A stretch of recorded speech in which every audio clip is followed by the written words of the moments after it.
Psychic spies from China try to steal your mind's elation.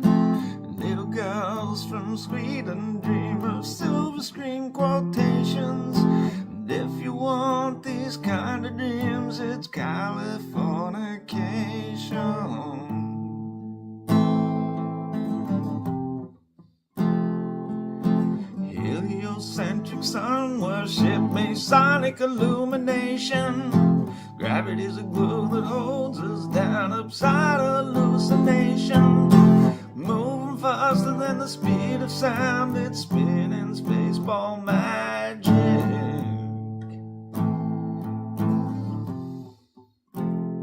It's the edge of the world and all of Western civilization. The sun may rise in the east, at least it settles in the final location. It's understood that Hollywood sells spinning spaceball magic.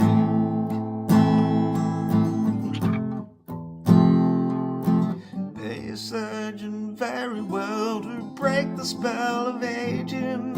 Celebrity skin, is this your gin or is this war you're waging? Firstborn unicorn, hot cause are born. Dream of get chords right. You just kind of fucked it, man.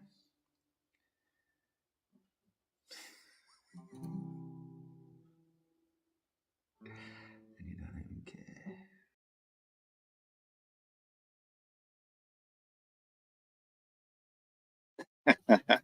Oh well, that actually wasn't the song I thought I was getting, so totally stuffed that up there. No, that's not what I want. Let's try that again. Yeah, that definitely wasn't the song I thought I was getting. It's close. I was going to just do it as a bit of an intro to see if anybody's going to get a few people in, but what I'll do instead, I'm just going to let my intro run through because it is early days. And as soon as Mark gets in, I'll start to intervene and how do you remove that one? Like that. And that one, the stage. And then, cool, that's what we want. So I'm just going to let this play for a little bit and then I'll be back. Play button. And not have their entire intestinal system voided into the void before every other precious bodily fluid. What the heck? I didn't want to listen through mine anyway. Oddly enough, the narrative tells us that when they got back into the loony lander, they were surprised by how warm the rocks felt after removing their gloves. Now think, McFly, think. The shell of their moonboat was about 2 layers of tinfoil thick. A balloon self-inflates in a weak vacuum environment. Helium balloons expand and burst at 24 to 25 miles high. At 238,000 miles, anything containing air pressure would blow up way more spectacularly than the Michelin man giving himself an air hose enema with the pressure turned up to 11. So even if they had sufficient air to repressurize that thing, it would be all over for them before they... I actually loved that line. I was really proud of it. Who have we got here? Nobody yet. Olive Bisalti asked about the crystal in the sky. You still there, Olive? It's an extraordinary claim. Please launch a probe satellite and show scientific evidence it was there. Yep. I'll just take one of the spare ones out of the shed, launch it tonight. No problem, mate. Had the chance to hit the rainbow unicorn fart button and take off, as seen on TV. Not to mention redocking with the command module, repressurizing all over again. I'm sorry, but they didn't have a scuba tank amongst them for even a single hour of assisted breathing, much less enough canned air to repressurize multiple times over or dump their bags of poop. All in all, the impossibility of the moon landings themselves is absolute evidence that the Earth cannot be an open-air spaceship hurtling 10 times faster than a railgun projectile through a vacuum of space, somehow conveniently orbiting the main thermonuclear engine 93 million miles away. The God of the Gap's gravity is perfectly helpless to explain how the air wouldn't simply fill the void like an astronaut's former intestines, let alone how it clings to the outer surface of a spinning globe with beautiful calm days gently wafting clouds, howling storms, and frequently opposing winds at different heights. Even if we went back to the original geocentric model sitting on the shoulders of Atlas, it's too late. They sent the spider to catch the fly. I don't know why she swallowed the fly, but now that horse has bolted. The heliocentric model has had its day in the sun, but that era of superstition and pseudoscience and church dictatorship and world domination is coming to its final days. I'm not surprised that many Stockholm Syndrome sufferers will vehemently defend their masters after generations of survival under oppression and manipulation. But once they realize the freedom that truth can bring, the great aha moment, they'll seriously wonder how it was even possible they ever believed such nonsense in the first place. Heliocentrism is pure. I've got one sentence. Go ahead. One more sentence. No worries. Heliocentrism is pure insanity.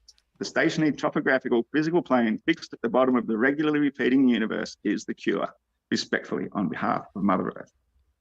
All right. Thank you so much, Iron Horse, for your introductory statement. All I heard was Michelin Men with an enema. So awesome. Well, thank you so much. Mark Reed is getting his screen share up and ready there. So I will let you know, I'm going to get a poll in our live chat here in just a moment, and you guys can let us know what you think hanging out in the Modern Day Debate chat.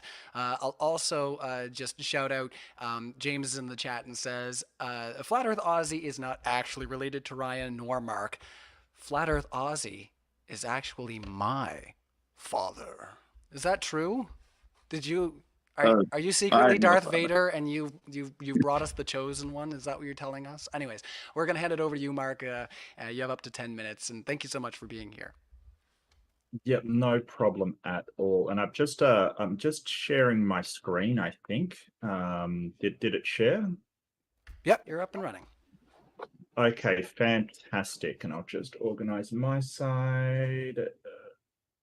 Kind of works. One sec. There we go. Okay, beautiful.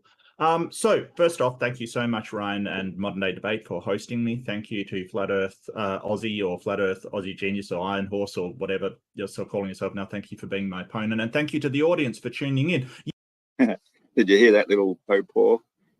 Flat Earth Aussie Genius, he called me. That was hilarious. Yeah, I was a bit taken aback by the father versus son, because I've got no relation to Flat Earth Aussie, and quite frankly, obviously not even Modern Day Debate is taking this subject seriously anymore. So there's that. But I would like to get started. And really, I only have one point, and it's my favorite point on the Flat Earth sort of debate, and I really would like to explore more of it and get some kind of concrete answer, some kind of answer at all from one of the flat earthers. So I thought I would focus on it today. Yeah, cheers. What a world. What else can you do when you're talking to somebody like Mark, acting like an overbearing man-child? So this is what I didn't get to see, and I didn't get to address whatsoever. So that's why I think I need to take a closer look at it now. It's a shame we can't make the screen bigger here on my screen, as big as it gets. Even here, it's quite small. And I was watching this on my mobile phone at the time too. I'm now on the laptop. So you're saying Polaris visible from northern hemisphere, Crux visible from southern hemisphere, zodiacal star. Yeah, rightio. So if I had a chance to even address that, which is pretty much what this video is about, I'm not going to, not looking to make a big whole debate analysis or anything. I just really wanted to address his points, and these are the sorts of things he wanted to talk about, but obviously throws in so much that is expecting us to be able to look, where really you could look at one of these images and spend probably 10 minutes at a time analyzing it. So as far as I'm concerned, the one on the left sort of portrays the globe model. But as I keep saying, I just seriously can't see how it would be possible from our tiny, tiny, tiny perspective. And even on the globe, you still have perspective, how you could see above the horizon all the way into outer space to something that, we'll get to the star trails later. And so the one on the right here, Sarah's shown it like really, really, really, really, really, really, really high, both Polaris and the Crux. And he's got an arrow pointing from South America there all the way to where the Crux is, which, it's a completely false representation of our model. First of all, being the disk in space, Second of all, as I tried to explain multiple times, you've really got to understand the nature of light. And you can't do that if you're thinking, you're looking directly at things, especially through the daytime. I mean, nobody sees any stars whatsoever in the daytime, so that's completely absurd. We see them through our local sky at nighttime, and the whole thing, as I explained later on, is we are going around Polaris, or whatever is going around Polaris. It's not us, sorry, it's the stars. They rotate as a single body around Polaris, and that is why at the equator, if we're looking up at it through a facet, or through the edge of that facet, we no longer see Polaris.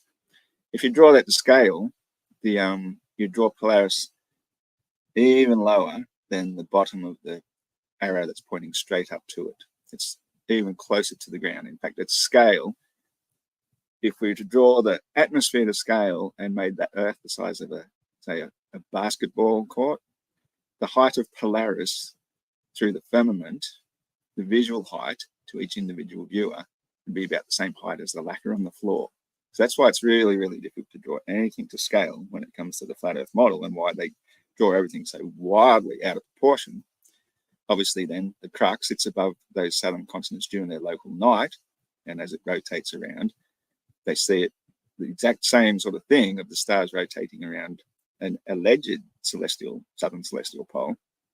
Obviously, not at the same time. So all those arrows completely forced, completely misrepresenting the model. That's the problem with all these helioists, is they present a model that they imagine it to be without doing their research to find out what we actually believe it to be. What we've analysed so far, a 70-mile high firmament above that, it would be basically sitting right on the ground at that scale. You just can't draw it to scale whatsoever. My favorite is basically the circumpolar rotation. But for the start of it, I'll just point out, like I usually do, that sort of how does it work on a flat Earth that some of the stars are only visible from either north of the equator or south of the equator, assuming, of course, Iron Horse here is actually using north and south. And well, actually, I use inner side of the equator and outer side of the equator, but it works out to be the same. You can call it north, call it south. South comes from outer. Yeah, I know what you're saying, Waterworld. I don't know how I do it either, but it's sort of funny watching Mark embarrass himself, really.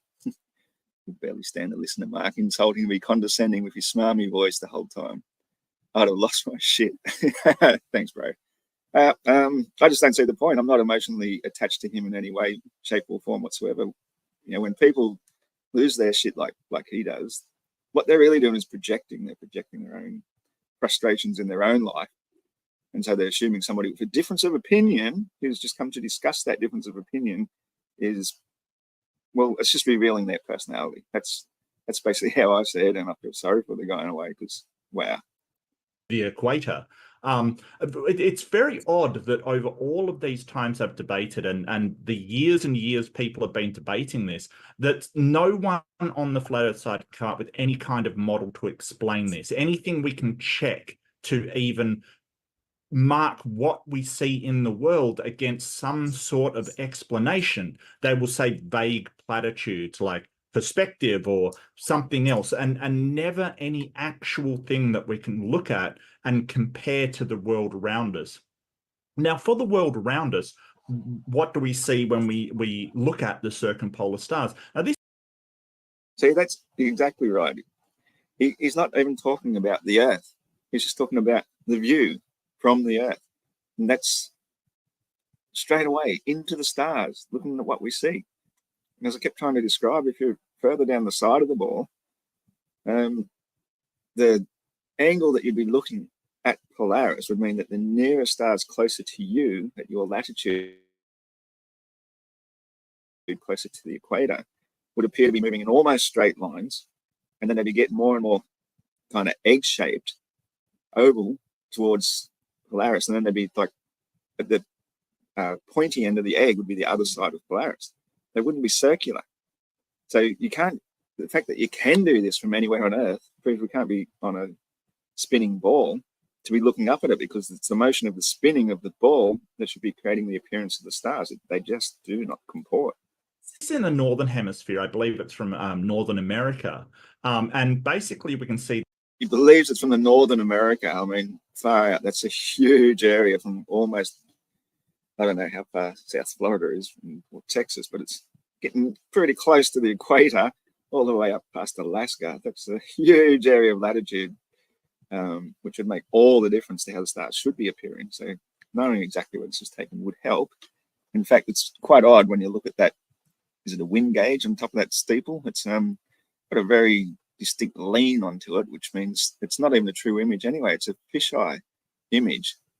And if you let it play for a bit, going counterclockwise against the rotation of a clock, basically. This is the same at any point in the northern hemisphere. And that's what I'm saying. It shouldn't be. And if you're any good at 3D visualization, what you're looking at here would be a representation of what it would appear like if you're looking down a tunnel, and it's the tunnel rotating. So again, that sort of matches the whole facet idea, that when you're in the center of that facet looking up at the single point, which is the very tip of the diamond, as the whole thing rotates, you see your personal projection into your eyes that would look exactly like a tunnel, because that's pretty much what it is. And all the stars would be moving in those circles you see, as opposed to how they would work on the globe. G'day, see lightning. How you doing, mate? So, yeah, this is not evidence of the globe whatsoever to anybody with a rational mind who can visualize in 3D and imagine what it's like. Another example I thought of afterwards is if you're on the carousel, you know, the merry-go-round. Most playgrounds had them when I was a kid. Imagine then if there was a big pole right in the center pointing up into the sky, and you got on the outside of it, the thing's spinning around and you're hanging onto the bar and you lean right back. And so you're looking up at the very tip top of the pole. Do you think everything else around the pole would be making perfect circles? I don't know. It would work if they were moving in perfect circles, but not if you were. Anyway. From Russia to Northern America to Northern Asia. It doesn't really matter where you are. You will always see the same rotation. Same with Europe, same with... Look at that. It's just like looking down a tunnel. And yet you see this from every latitude. That's the whole problem. Because you're not at the pole. You should only be seeing, looking up at the perfect circles around the pole if you're directly beneath the pole. And yes, it would be in the middle of the frame. Obviously, this is offset for the angle in accordance with your latitude, but the shape of the other stars would not be moving in perfect circles like that. I mean, half the planet at this time is in daytime, and yet you're seeing equivalent to sort of 24-hour rotation in a single image, like looking through a tunnel. It really does not agree with what I think a globe should look like whatsoever. Hence why I asked him later, and he completely glossed over that one because I was asking too many questions. But one of the first things I said was meet the challenge of putting cameras on a ball facing opposite directions in a room full of various lights and align them with your pole stars and see if all the stars will move in perfect circles. And nobody's going to take up that challenge. Anywhere above the equator. So this is what we see in the northern hemisphere, but what do we see in the southern hemisphere? And this is the same for Australia, South Africa, South America. We see them going in a clockwise direction, the opposite way. Now, this is very, very unusual for stars that are supposedly rotating above us. Now, the globe model has a very good explanation for this, and this is sort of how it seems. And this is where it gets frustrating, because he shows this same old crap again and again and again, as if that it's going to change anything. Again, that's why I started with, we're looking at the lights in the ceiling. It's got nothing to do with the shape of the floor beneath our feet. I don't know why he keeps harping on about it, but obviously it's not getting through to him. Anyway, I didn't really get into the southern ones, but if you listen to my explanation that I try to get through later on, of course, he misconstrues everything that I say. But all I'm saying is if we're looking up through a veil, which is also showing an entire facet, which reflects the entire sky, in every single one of those facets as it's rotating around in the south. We're just seeing the rest of those stars, which begin in the straight line there, which is where we go from the flat bottom facet of the entire jewel. And that's where they start straightening, going in the straight line, because as we're talking, this is on a massive scale. He's got no idea of scale. He looks at his tiny little models, and then he seems to think that we can see forever that these distances are somehow tiny on the flat Earth. They're still massive. The surface, the base of the universe is as big as the universe itself, technically. It's as far and wide. And we only live in, like I say, the tiny little pond of it. But when I say tiny little, it's still massive. It's huge. We only see a few miles from our position. Everybody sees only a few miles to their horizon. And yet we all see the exact same stars by looking in the same direction, which, again, how does that work? It's like we're looking at two different 45-degree upward sideways sort of angles. You know what I mean? Like you got to be looking direct. If you're at the equator, you would see no circular motion at all, except complete perfect semicircles. I don't know. He doesn't even provide that image, of course, because there are heaps of them. But we'll keep on going, tracking on. In northern, they rotate counterclockwise, and at the equator, they go straight overhead, and in the southern hemisphere, they rotate clockwise about the southern celestial pole. So again, that's another point I think should be. Let's see, that's probably not the one. That one. That he never once mentions the correct vernacular for what he's trying to say. He's saying that they appear to be going in that direction, is what he should be saying, but he's not. He's actually outright saying they are going clockwise, they are going anti-clockwise. So just listen to the way he says it again. Well, that's way too far. I cannot control this. It's stupid. I need a way bigger screen and a way more sensitive mouse. Probably about there. Above the equator. So this is what we see in the northern hemisphere, but what do we see in the southern hemisphere? And this is the same for Australia, South Africa, South America. We see them going in a clockwise direction, the opposite way. Now, this is very, very unusual for stars that are supposedly rotating above us. Now, the globe model has a very good explanation for this, and this is sort of how it seems. In northern, they rotate counterclockwise, and at the equator, they go straight overhead, and in the southern hemisphere, they rotate clockwise about. Okay, so to his credit, he did say at the start there that it seems, but every time then he carried on, he's saying this is what they are doing. You know, they rotate that way, they go straight, they go the opposite direction. So I maybe missed the part where he did say it seems, so credit where it's due. About the southern celestial pole. So this is what is observed in the real world around us. Now, from Earth, these are kind of the calculations we can make to see how much of the stars we should see from any point north or south or on the equator. And those calculations are very precise. They will tell us exactly the amount of stars we should see. And okay, so I didn't see this one before either, because I still can't even read that on this screen. On the large screen, I'm staring real close to it. How they are seen on Earth. The calculations for what part of the circumpolar stars can be seen is well known in the globe model. This lines up with what we see from every part of Earth. Yes, and just yesterday, someone was also showing, I don't know how to present that, but it was a Walter Bisland's model of how we have our own personal celestial sphere. And as we change the position of where we're looking up through it, and we see it at the top of our personal celestial sphere, which is way, way, way much closer to us, that the stars would present themselves that exact way on the flat Earth. So it's not just unique and special to the globe. The globe was sort of just back engineered off the fact they don't understand personal perspective, how every person's view of the light hitting their eyes is unique to them. I did try and get a chance to actually voice that idea in the debate too, which is quite unusual. Very rarely get an opportunity to introduce the full point that I was trying to make. But yes, if we're looking up through a veil, which is only 12 miles high above us, or 20 kilometers, say, that's our atmospheric zone where light exists, where it's visible light to us. The source could be at the firmament at 100 kilometers high, 70 miles, but the source to the firmament could be 1,000 miles or 2,000, 3,000 miles high above the firmament. That's one thing we don't know.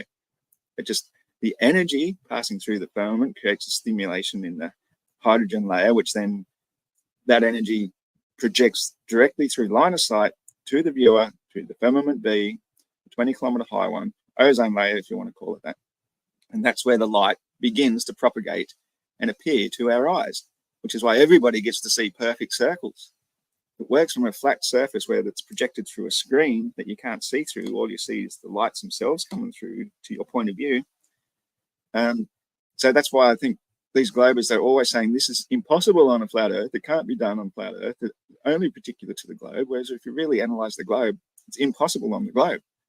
But they just believe it because that's what they've told is the reason for it. And so they rinse, repeat, and rinse, regurgitate, and repeat over and over and over. We get the same old, same old. Yeah, sea lightning, that's an interesting question. I wonder if I can put that up there for a sec. When I lived in Australia, I thought the Southern Cross went straight across the sky and did not rotate in a circle. No, it sort of moves in a big arc, is the way I'd describe it. But it doesn't always appear at the same angle either. It's a bit of a mystery, but what it does do is it always appears in exactly the same direction of the night sky when the dusk finally fades into darkness and the stars start appearing. Southern Cross is pretty much one of the first to come out, at least 3 of the stars. And it's always in the same direction, almost due south, slightly east for me, where I live. It's always there, but it's always at a different, sometimes it's upright, sometimes it's on an angle, sometimes it's on the opposite angle. All these things I really can't explain and doesn't make sense on a globe, because what it should be doing is drifting a degree around above the horizon every evening until, in 3 months' time, it'll be sort of in the far west, and then another 3 months it'll be, far west, another 3 months it'll be in the north, another 3 months it's in the east, and 3 months later it's back in the south again, if we were going around the sun. But that's not the case at all. We obviously can't be doing that unless all of the galaxy is heliocentric. And that's not the case at all. The solar system is just a small handful of planets, and yet we see the same stars all year round. And some of the constellations do drift and they're always in a different spot, but they're still the same ones. They're not following a globe model going around the sun where we'll be seeing completely different stars in 6 months' time. Completely different. Exactly the point at which they should be rotating, how elevated in the sky it is. This lines up with exactly what we see in the real world. But I do have an amazing graphic that shows how it works. Now, it's important to realize this graphic shows how it works, but it's not the stars that are rotating. It's the Earth that's rotating in this. This is just like the worst representation I've ever seen, because it totally proves my point of what I'm trying to say for how the stars would appear. You get a mouse pointer on this? I don't think you do. It'd be good if I did. What's that there? New layout, edit layout. No. It'd be nice to just have a mouse pointer so I could point things out. But you look at anywhere where around the equator there, yeah, they're all moving in really, really straight lines. But look all the way up to the 45th, the 60th, even beyond the 70th parallel. You're looking up at night time. So if you're looking out towards Polaris there, your stars would still be going from the east to the west like the sun seems to rise and set. It'd be following the exact same path because it's the same cause of the event is this rotation of the Earth, according to Mark. So obviously the sun is covering 50% of the planet at any given time. So you're only going to see the stars for 50% of the time. Why would you even get full circles at all? None of that makes sense according to the star trails we actually do see. Yeah, all the constellations keep their shape. It's true. All the constellations we see keep their shape. Yeah, it's because it's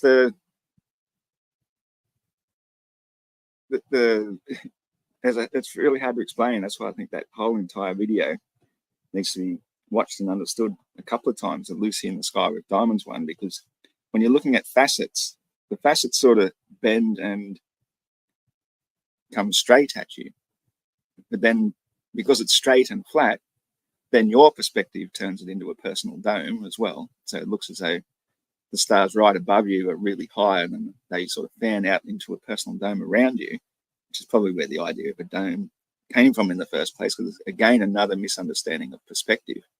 But this representation he's using, it poorly misrepresents the globe model in the first place, and it makes no sense.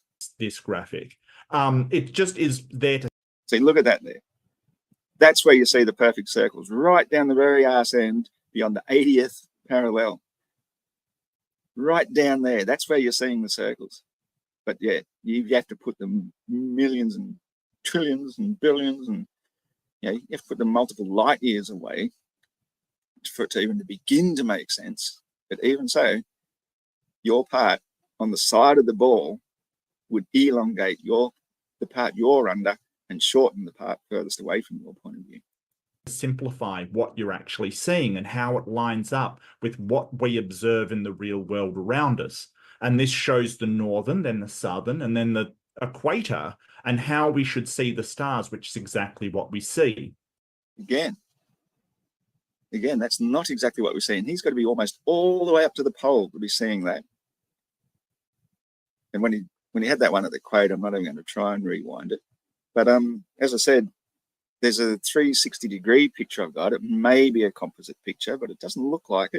It's hard to tell, but people are pretty good at making composite images. I think it is a true sort of 360-degree view, maybe to put together side by side, not superimposed upon one another. And you can just see Polaris above the horizon on one side, and you can just not quite see where Sigma Octans is on the other side. And yet in this example he's just shown us, you have to be virtually at the poles to be able to see them. Not at the equator. At the equator, all you saw was straight lines, which would be a more accurate representation of how it should look on the globe. But it's not how we actually see it in reality. And yet he's sitting here telling us again and again that this is exactly how we see it from the globe. So he's actually proven himself wrong with his own presentation. It's quite sad to see, really. Now, on the flat Earth, what's the problem? Well, from the northern hemisphere, everything internal to that sort of red line there, you see the stars going counterclockwise in a counterclockwise direction. Okay, well, that could explain the stars rotating in the sky above you. Great, that's not a problem. But what should we see the stars in the southern hemisphere? Well, from the southern hemisphere, this one is going clockwise, which is fine. That's not a problem. On the left, it's going clockwise. So even that, I mean, I don't even know how he thinks he's using a visual representation in the first place. I mean, we look up to see the stars. We don't look down in the ground and far to the south and see a flat plate of stars rotating the way he's representing it. There's absolutely no sense of ability to view in 3 dimensions whatsoever. The stars would be parallel above the surface of the Earth in the first place. They're all rotating, I would say, not so much because they are rotating themselves, even though, well, no, technically they'd have to be, because that's how in the north the sun moves from one house of the zodiac into the next once per month, is because the stars, they're the ones moving in sidereal time. The sun is moving in normal 24-hour time, which is why we never have to adjust our clock by the 4 minutes per day, which we'd have to do on the spinning spaceball model, because we've moved a degree around the sun. If we're going to keep a mechanical clock fixed to visual solar time, you'd have to adjust your clock 4 minutes a day. Whereas if the sun is the hour hand keeping time, you never have to adjust your clock whatsoever. It'll always be overhead again at midday, more or less, depending on your time zone and your distance within that time zone. But we're looking up at the stars, they're moving sidereal time. So they're moving 23 hours, 56 minutes per day, which is why after a month, the sun now appears to be in a different house of the zodiac, which is, it's in that region of where the next constellation appears to be. And that's what the houses of the zodiac were named after, is the constellations of stars. Used to be 13 at one point, now there's only 12, but that's neither here nor there. The fact is, That's the reason why the sun goes into a different house of the zodiac, because it's the stars revolving around above us. So you can't be saying, I really can't see how he got this image into his brain whatsoever. You know, the constellations outside of the equator, well, we don't actually have our own zodiac signs in the outer hemisphere or outer sphere. And sphere, of course, don't get me wrong, it's a word that means realm. It doesn't mean a ball, doesn't mean something spherical. You know, a person can have a sphere of influence. Nobody's saying it's got a ball of influence or anything like that. Sphere just means realm. So when we say the northern hemisphere, that means the inner part of the half sphere, and the southern hemisphere means the outer part of the half sphere, because a hemisphere is half a sphere. So sphere is not a word to fear. But where the hell he gets this model from, I really don't know. So he can't understand our model. He hasn't tried to understand our model. And the point I was trying to make a second ago was that's the trouble with all these people who go to debate against flat Earth. They don't even know what they're debating against. Hey, no longer on the ball. How's it going, bro? What's this? I can't remember. But the celestial sphere is observably a sphere and not a hemisphere. Yes. Three-dimensional viewing from a solipsistic point of view is what it's all about. You have to understand that what you see is subjective only to you. That's how the way the light reaches your eyes, which I've tried to explain quite a bit in the debate, and I won't stop saying it over and over again. We're looking up at the stars circling. So when we are seeing it through, as I say, like a type of kaleidoscopic sky. Every facet around the outer edge sees this identical facet to every other part of the outer edge during their local nighttime. So they're not seeing them at the same time. Some of them are in daytime, and then you don't see the stars at all. So by the time the sun fades from their region and the light fades, they start seeing the stars we were previously seeing, and then the sun is brightening the sky so much it blocks the view of our stars. So we're not seeing them necessarily at the same time at all, if we could see them. It'd be really good if I could make videos and do graphics sort of like this myself, so I could show a much better way of presenting it. But I'm just going to, we're not seeing it through a kaleidoscope sky. What twaddle is this? Well, see, that's the whole trouble, Mr. Barely Believable. Funny how you guys are all trolls every single time. It's hilarious. You don't know what I'm talking about. You don't understand the sense of scale that I'm talking about. You're not understanding how massive the world is and how much I'm going to get a slideshow of images to present next time, I think, because I don't have many on this computer, all on my phone. And you think technology would let me transfer it without a cord, and the cord doesn't work on my phone? No. So all distractions aside. But on the right, it's going anti-clockwise, which is not what you see from Australia here. You do not see it going you see it going clockwise. Yeah, as I say, I can't understand his model, what he's trying to show there whatsoever. Polaris is above the North Pole in the very center. And as everything revolves around that, all the way to the equator, that's where Polaris vanishes from view at the convergence point. That's when we turn around and look the other way and looking up through a different facet. Because it takes a long time to pass that equatorial circle. You know, those stars are running in a straight line for a long time. It's a huge, huge scale. And again, he kept asking the same old question, which could have saved him a lot of hot air and bother if he'd just shut up and let me answer. When I've already said, you don't see it because the twilight zone is what is sort of blocking anything from view anyway. You know, our atmospheric lights are very, very near to us. They're not that high. You know, high altitude pilots, will often reach the edge of space, as they call it, at around 65,000 feet. The sky goes from blue to black. But from down on Earth, looking through all that illuminated atmosphere, it acts as a blocker, a huge filter. You can't see anything. But once they're above that height, there are no stars to be seen, which proves that the atmosphere itself is the thing that is illuminated by the radiant energy coming from the stars at night when there's no light pollution in the sky. The light pollution actually just drowns them out and makes them non-existent. It doesn't just make them invisible. It makes them non-existent. That light, your personal light, doesn't get to get through to you because it's not there. It's been blocked. It's all been unrendered. It's the pollution stops it from existing. So yeah, all light is visual phenomenon. It is not real physical things in a fixed place where everybody's viewing them from, you know, when you are viewing from a different position, even though, yeah, moving north and south, you do start seeing different stars, you're still seeing the same ones through your personal line of sight to them. And that's what creates the illusion that they're moving in perfect circles for you from anywhere. Because it just couldn't happen on the globe. So that one is correct, but that one is not. So there's a problem here. And also, so if these were to be correct, the southern hemisphere down near Australia would have to be going clockwise as well. And that would be opposite to one another. They would be going in opposite directions. Now, one of the excuses I hear is a perspective argument. Oh, you're looking at it from the other side. The problem is that even if you're on this side, it's still going this which is going anti-clockwise. You can see it going against the See, all these stumbling, mumbling, bumbling arguments, it really makes it so distracting to try and listen to a word he's even trying to say, or get the point out that he's trying to make. He can't make a clear, coherent point. And again, he's showing a person looking forwards.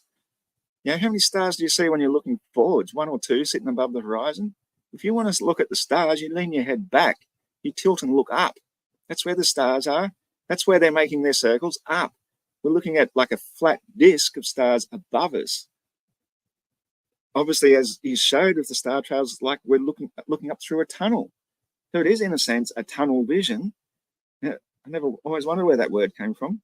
Time-lapse photography shows we have tunnel vision when we're looking up at a central point star. All the other stars project themselves to us as though they're going in perfect circles. As we're looking up, I can't stress that enough. Saying when they're looking at the other side, no, we're saying the other side of the equator, looking the other direction. So turn your man around and have him looking out and up. And that's where he's looking up to see his stars. All south is outwards, all north is inwards. That's why it works so well in the North Pole to get, or in the northern inner to see them making their perfect circles around Polaris. Turning of a clock, even if you're over here or above it or down at this side, it's still going anti-clockwise. See, obviously, I don't know where he's coming from with these silly analysis. Again, just proving that he's gone into a debate not even knowing what he's debating against. He's strawmanning his own argument for what he thinks ours must be, and then he's arguing against his own straw man. And it's not even a debate once you go to that point, you know, it just ends up in frustration. I try and explain these things that are complex sort of things to explain. Same ugly mug for a sec. They're complex things to explain. As I said, the Lucy in the Sky with Diamonds theory video is about 26 minutes long. And it's sort of one of a series of at least 10 or 15 other videos that are loosely sorted. I'll have to get them into a playlist one of these days that demonstrate our model. You have to understand the nature of light in the first place, how we think it works, how it appears to us visually, how it's in our atmosphere, how it's unique and solipsistic to each and every individual viewer, and then the actual direction we're looking at. You can't even get that into his head, how we're looking up in different directions. You know, as I said, turn him around, look him out towards his personal south, and that's where his south celestial pole will be. There was a question there. So you agree, Ross, that you can see Sigma Octantis and there's a point in the sky that's the southern equivalent of Polaris, or you can't see it? No, you can't see it because there's nothing there. It's a big vacant empty spot. The star circles that Mark showed, the star trails that he showed, shows it's a big empty spot where Sigma Octans is supposed to be, the constellation of it. Apparently some major telescopes can pick it up, but not the average backyard one. That's a blank area. We see the Southern Cross, but the way it rotates, it doesn't always point south. It's in the south where it appears. And you have to line it up with the pointer stars and do some fancy calculations to know where exactly due south is. It's not like Polaris in the center, which we all agree on is fixed, as seen through Georgia guidestones for 40 years through a singular hole, it doesn't move at all. We don't have the equivalent of that here at all. So no, it's glad you asked and glad we could clear that up. Let's see what other questions. If the stars are in a flat disk above us, star traps would only ever be circular from the North Pole. Again, you're completely misconstruing the model, which is what Mark does. You're not listening to the actual the response. It's tunnel vision. You know, where did I put that thing before? Let's have another quick look at it. With the diamond theory, the Lucy in the Sky of Diamonds theory, that facet there, that one, that is the equator. So all of this is the North Pole. That dot at the top there is Polaris, and that's it there.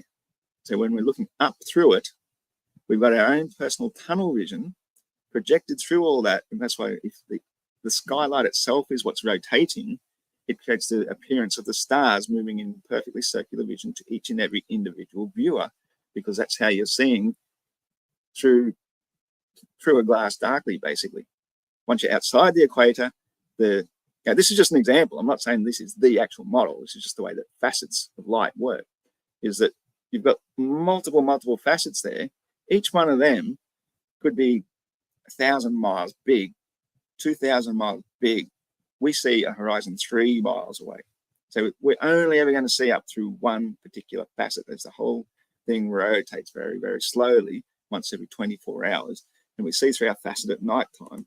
And the projection we're getting, you know, it could be a completely opposite looking up this way type of thing, but the facet we're looking up through projects those stars to our eyes as perfect circles around the same central point. If there had been a pole star there, it would appear very similar to how it goes around Polaris.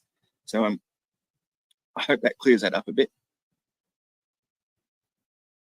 There's a point around there around which the southern stars rotate. It doesn't matter if it's blank, it's the center of rotation exactly. But yeah, it's as I tried to explain to Mark, because I've never actually had the opportunity to discuss that before or make a video about it. But if all the stars are still rotating around Polaris, and there's this sort of etheric energy field between us, because obviously, you know, all magnets point towards central north, so everything's magnetic. Even firmament B, the ozone layer. If you see the video I made about how the ISS could work on the stationary planar array, in that video I take some snippets from another TikToker guy who shows that liquid oxygen, he pours it between two sort of electrical knobs or whatever, liquid oxygen is magnetic, and liquid oxygen becomes liquid O2, O3, hence the waters above, becomes a liquid at very, very freezing temperatures. And that's when it gets its superconductivity properties. And so all this electrical energy field could be what's responsible for creating the so-called facets. You know, there's so much to it that we don't understand yet and don't know, but it could be the reason for why we see what we see, through what we see, projected through what we see, distorted by what we're seeing through the whole atmosphere, the giver of light. Those lights are not what they're not coming from above. As I said, with the high altitude balloon footage, or high altitude pilots, once you're above the ozone layer, which is only 12 miles or 20 kilometers high, no stars. So where are they coming from?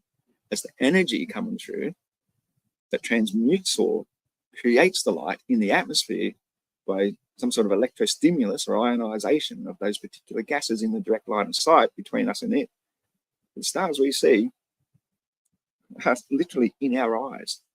Well, all light that we see is in our eyes. As Mark tried to say, we all see the same light. Well, no, what if you closed your eyes?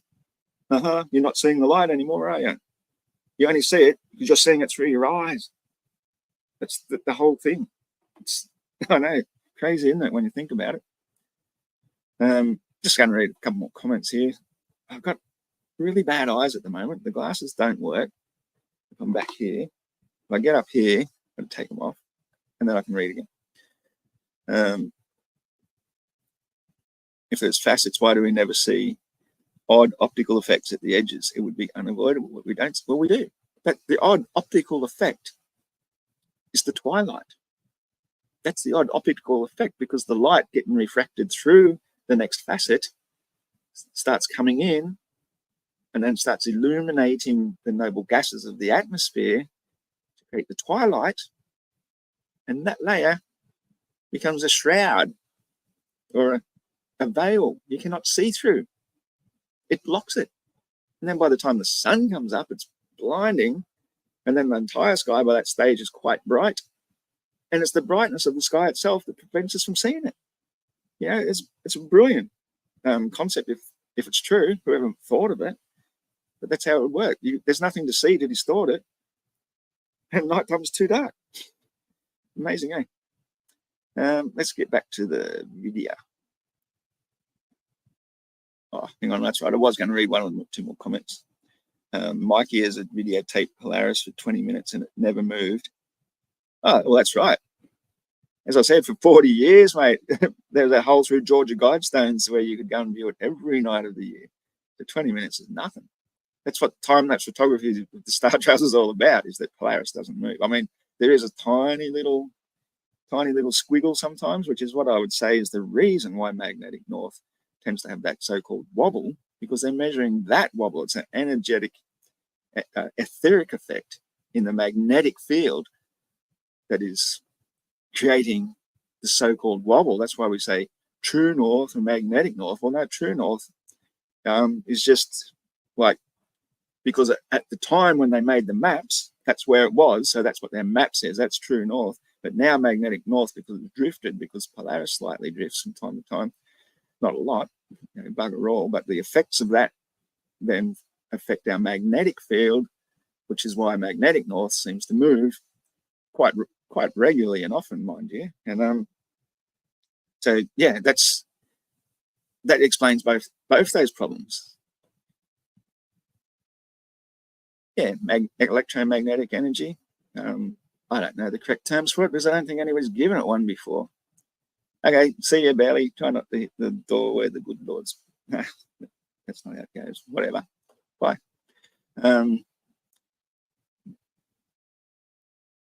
Yeah, you can do it any time of the year. Warm, hot, cold, whatever. Change that to never believe, yeah. Hey, it's Dr. Mantis Toboggan. How you going, Dr. Mantis Toboggan? Why would anyone trust you to know what I'm talking about? They shouldn't.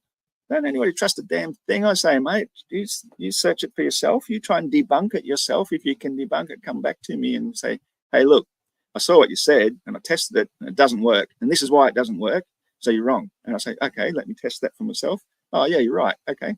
I'll have to think of something better. Yeah? I'm not saying any of this is gospel. I'm saying this is my best current theory for why we see what we see. And Nuevo Laredo, social cosonancing. How you going, brother? Hey, Kevin, I should say. Why would you trust the government, Dr. Mantis? Exactly, yeah. Well, I would trust a free thinker like myself way well before I'd trust the government on anything. Yep, the Georgia Guidestones, it absolutely is. So, alrighty. Let's have a look at the next thing Mark tries to misconstrue or straw man the flat earth. So he can't understand it. Explain why he can't understand it. And so therefore it doesn't work and the earth can't be flat. You can't just change your perspective on that plane. So how is it that it reverses direction on a globe? Well, it's called the... How is it that it reverses direction on a globe? How is what that reverses? You know, oh, you mean as you go backwards and forwards across the equator? Now, this thing we did with the fan here, I honestly could not understand it. So I'm going to let it play in one bit and listen carefully. And I'll read it first because I've got to squint at the screen. Center point of fan would be the axis of rotation. The blades would align with the plane of rotation. The circular move would only appear reversed on the other side of the plane of rotation. God, I've even got to interpret the bloody writing form. The circular motion would only appear reversed on the other side of the plane of rotation. So, well, no, it wouldn't. It'd still just make bigger and bigger circles. If you're trying to think of it like that, it would still go the other way, but it wouldn't make circles around a celestial central point. Right, I'm listening now. My tongue's getting tired. plane of rotation. Now, I want to point this out here. The plane of rotation is essentially, it's perpendicular or sort of orthogonal, it's called, to the axis. So the axis of a fan is sort of right in the center here. So it's the line sort of going through the fan in the center. Yeah, okay. I don't think he even knows what orthogonal even means. It's like a third person point of view type of thing, or second person at least. You know, when you're looking from perspective down a long corridor, it's going to look, again, like tunnel vision type of thing. It's going to seem to get smaller and smaller and smaller. But if you, and if it turned out then, say you're looking at a brick wall, you know, yeah, brick wall would be a better example. It's going to stand next to a brick wall and you look down the lines of the bricks. One of those lines is horizontal. Everything else converges down to that horizontal point of view, and the bricks seem to get smaller and smaller and smaller until reaching a convergence point in the far distance. However, if then you walked away, then you got to the same distance away from the wall from 90 degrees away and looked at them, you'd see every single one of those bricks is exactly the same size, and they're all perfectly parallel and parallel and flat and level to one another. It's only for when you're looking from one point of view. So the point of view looking from straight at the bricks, that's more like your orthogonal point of view. But trying to see what the person looking down the line of the bricks from the other point of view, if that's person one, his point of view is the perspective point of view. If he could see it from the other person's point of view, that would be his orthogonal view. That's how that term sort of applies. So I don't even know how he's brought that into this sort of thing. Again, he's shown upright stars, showing he really doesn't understand our model. At least he's a ceiling fan, you know, something we're looking up at, and it might make some sort of sense, but I really don't know how this guy's mind works. Plane of rotation is the flat plane around. It's 90 degrees to that line of axis. So the plane of rotation would be the blades on the fan as it's spinning. It will reverse direction if you go to the other side of the fan. Now, this works on a globe model. Actually, somebody's given me some information here. I'm confusing and conflating orthogonal and orthographic. Am I? I don't think I even used the word orthographic. Yeah, orthogonal is the point of view and perspective. I think orthographic is more something like an eye doctor, isn't it? I'd love to see you put that in a response. Tell me what is orthographic, because I didn't bring my dictionary with me today. Yes, correct, exactly right. No longer on the ball. Predictive modeling from observations, of course. Never mind the assumptions they based their conclusions on. Orthogonal means at right angles to, perpendicular to. Well, that's basically what I just said. You know, one of them's looking straight at, but the person looking from the perspective point of view is not getting the orthogonal view. Yeah, but I never used orthographic, and I don't think Mark did either. So I don't see how any of us is confusing orthographic. Jesus is already back here already, and he's missed off. He's really missed off, mate. He's making a whip out of chords. Flat Earth wants to be taken seriously. It needs to be able to make better predictions than the globe does. Oh, wow. Oh, shit. It can't, so it fails. Well, damn it. Even though everything I've said matches the observations and works, and everything that Mark has been saying here doesn't match the observations and doesn't work, as I've already explained multiple times. You're a little bit late to the show, Dr. Toboggan. But so if you're at the equator there and you're standing on the ground, you're not going to be looking up and seeing perfect circles. It's as simple as that.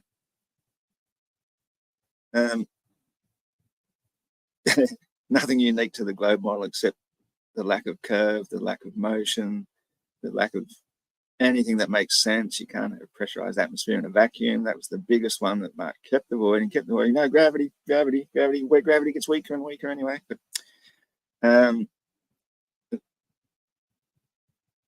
any flat earth, they predict the time of sunrise in New Zealand for next week using a flat earth, and I'll compare it with the globe predictions like Ross suggested. Flat earthers never do this. Why would I make a prediction? See, look, I'll make it easy for you. See that map? Get a 24-hour clock like that, pull it apart, put the map put the clock onto the map, put it back together. Where the hour hand is represents where the sun is. So 6 hours before the sun is in that location is when it's going to rise. And then 3 hours later, when it gets to Australia, that's when it's going to rise. And 3 hours later, in Western Australia, that's when it's going to rise. And it keeps on going like an hour hand of a clock. It goes around and around and around. So we don't need to make extra predictions of any sort. It does it by itself automatically. Stephanie Maguire, good to see you. And thanks for that cool super chat. That was awesome. Sent Mark off on a titty, didn't it? It was hilarious. I don't know how they let him waffle on for so long, though. It wasn't even a question. It wasn't a question for him. They still give him the last word. It was really you were talking about my channel. So thanks heaps for that. I appreciated it. So, yes, and Stephanie is one of the sensible ones. So good to see you here. Thanks.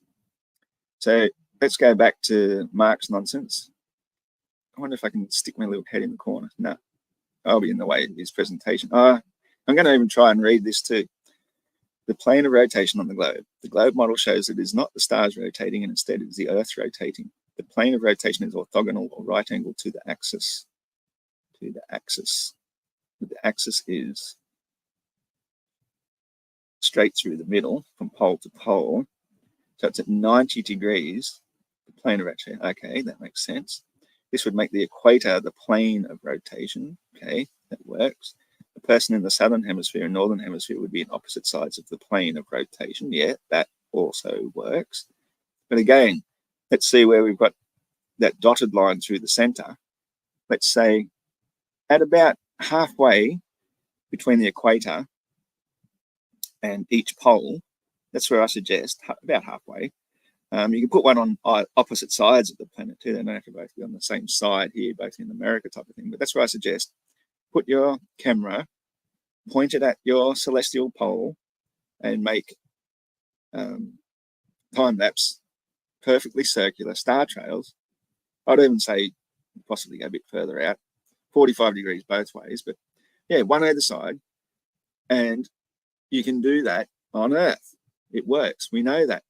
But you couldn't do that on a spinning ball. That's why I suggest to make an actual working model of that by using a ball with cameras on the ball, with a warehouse full of little tea lights, whatever, like the little Christmas lights. You know, you can get them big streams and streams of them and just fill the light, make as many constellations as you want, north and south, and the whole kit and caboodle. Even put a third camera right on the equator. It's probably the only one that would work, because it would make perfectly straight lines on the axis, the plane.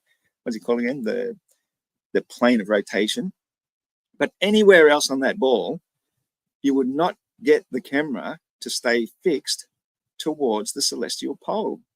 You'd start moving round and round like you're leaning off the back of a merry-go-round type of thing. To keep it pointed, then you'd need one of those EQ arms, equatorial mounts, an EQ mount, and it rotates on a singular plane of a single axis of rotation as well. So you'd have to keep it somehow pointing backwards and moving with it, which would be really hard to do on a tiny little model, because to make a really tiny EQ mount with little tiny cameras for your little tiny model to work would be pretty difficult to model, I'll admit. But then they don't do that to make circular star trails. They use that to track a singular object. That's what the EQ mount does. But you just leave your camera open or taking a picture every 5 minutes or something, and you put them into a composite. That's how you get star trails. You would not be able to do that in a model. That just won't work. The camera will also show most of the stars going in these huge lines, and the ones nearest to the celestial pole will not go in perfect circles. I guarantee it. Because the plane of rotation is the equator. Because it's orthogonal or 90 degrees to the axis, that makes the plane of rotation. So when you go from the north to the south, you're actually crossing the plane of rotation. That's why it appears to be going the other way. But yeah, it's still the same way it works for us. It's just that we're looking up. Yeah, again, as I say, at night time, we're looking out to see the stars. We're not really looking down around beneath the horizon to see where the celestial poles are. we're looking pretty well multiple degrees. I mean, that's how we get our degrees of latitude in the first place, by how many degrees this celestial star is above the horizon already. And the stars we see are going in circles around it over a period of time, whereas the sun and moon rise in the east and set in the west.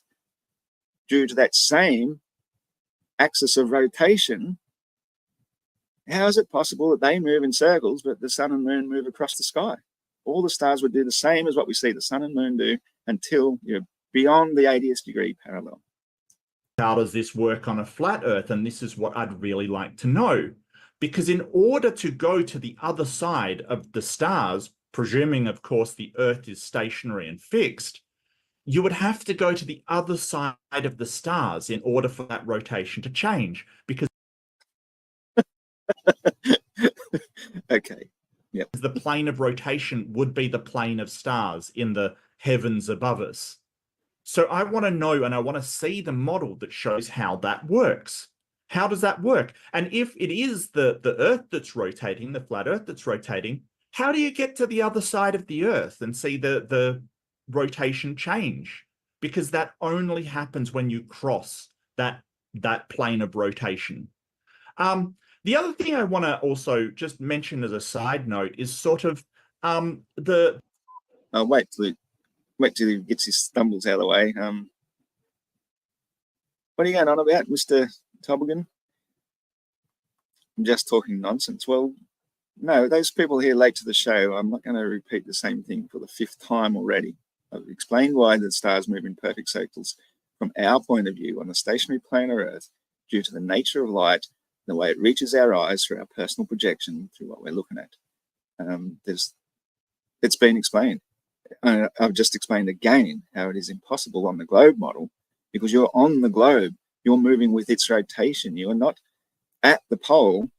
You know, you'd have to be, again, for these star trials that he's showing here right now, you would have to be at the 80th degree parallel, because look, even the ones at the very edge are still moving in really sharp circles or arcs. Maybe the 70th degree, but then again, no, Polaris is quite low to the horizon, judging by that what looks to be a tree in the foreground.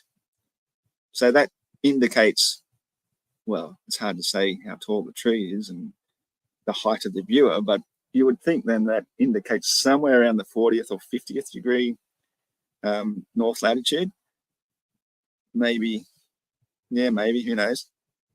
And as I said, if the pole star is above the pole and you're all that many thousands of miles away from the pole, the stars that you would see would be moving more or less in straight lines or big sort of rainbow arcs, type arcs from side to side across the sky. You would not see virtually any of those small circles, and they wouldn't be perfectly small circles. They in the globe model, should be flattened out and elongated. So the ones further away, which would be beneath, because lower means further away, those ones would be making smaller and tighter, sharper circles, and the ones closer to you getting larger, like the fat end of the egg, towards you. That's how it would appear on the globe. But globers can't see in 3 dimensions. They've been told their version of it, and they're sticking to it, even though they can't even realize for themselves how it wouldn't work.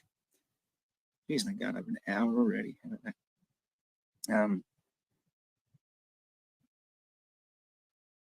Have I lost some comments? I scrolled up too far. The keyring Rassilon says, you seem to have absolutely no idea of 3D space and rotations, do you? None at all. Or pretending you don't. Yeah, well, I've got a really good beat on it, mate. That's the whole problem, is you don't. I do. I know what I'm talking about, because I think about these things often. I've spent thousands of hours out stargazing, walking the dog, meditating on all these things, thinking, how would it look if the Earth was a globe? And when you start doing that for a few years and you think, okay, so the sun rises and sets because of the Earth's rotation. The stars aren't doing what the sun does. Why not? You try and put it all together and the globe model just falls apart. You have to spend years actually observing and contemplating on this. You can't just go and live in the city and watch some YouTube videos and play your video games all day long and come along and think you know shit because you've got taught some shit in school. That's not how real nature knowledge works. You have to do it personally, spend a long time out there doing it, which I have done. I've done it from both sides. Most of my life believing I lived on a globe and believing all this nonsense that he's telling me because I just accepted it. Once you go out and question it and look for yourself and say, how is that possible? You realize it is not. It is not possible. Not in the slightest.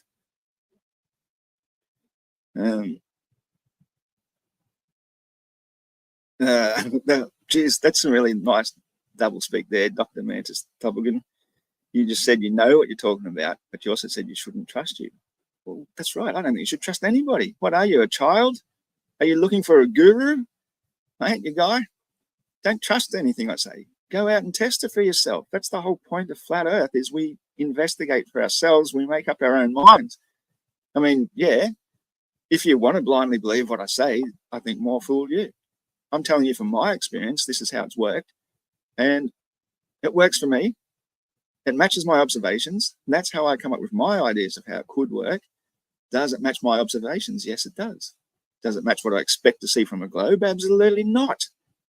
The first time I watched a lunar eclipse, being a full-on globe head, knowing full well the model, I was shocked to my core at the angle at which the shadow approached. I'm going, this isn't right. How the heck is it coming from the top left when the moon has just sort of risen in the east, the sun is set behind the earth long ago? The shadow is coming from the absolutely anti-intuitive direction whatsoever. And it just blew my mind. I was adult. I thought, it just doesn't make any sense. There's obviously something I'm missing here. And that's as a full-blown helioist who understands the model perfectly well. You know, you ask a glober today what they know about the moon, they can't tell you. It's jack shit. I could tell you everything about it. The phases, how it works, when they're going to work, when it's waxing, waning, even down to that calendar behind me. That's this one here. That calendar right there, that's a moon chart. That tells me any day of the year what phase the moon is, what house of the zodiac it's in, when it's going to eclipse or be partially eclipsed, all the rest of that. I've lived and breathed by that calendar, a new one every year, for 35 years. So I kind of know what I'm talking about, and I've been able to apply that knowledge to the Flat Earth model as well, because heaps of it didn't make sense.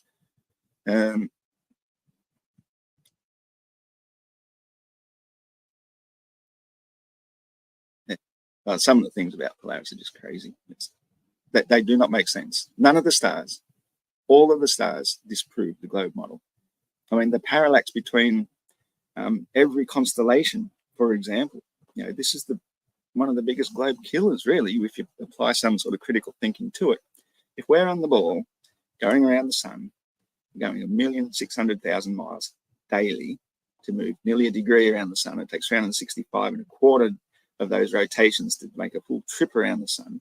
And these stars, they're meant to be thousands of light years apart from one another, spread out through the entire galaxy. And it's only from looking at them from one single perspective that those stars would align to form a constellation. As we drifted more and more degrees around the sun, our view towards them would mean there'd be parallax change, because the nearer ones would sort of would move more, the further one would sort of stay still. But the further we moved, the more the parallax would change, and the constellations really wouldn't look the same twice, 2 nights in a row. I mean, you wouldn't discern the difference, but after a few months, you absolutely would see a massive difference. After 6 months, you'd be looking the other side anyway, seeing completely different stars, not even close to the same constellations. Yet some of them are visible all year round, never change parallax whatsoever.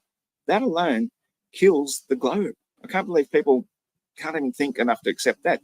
That's the parallax between stars that are thousands of miles, thousands of light years apart from one another, not just miles.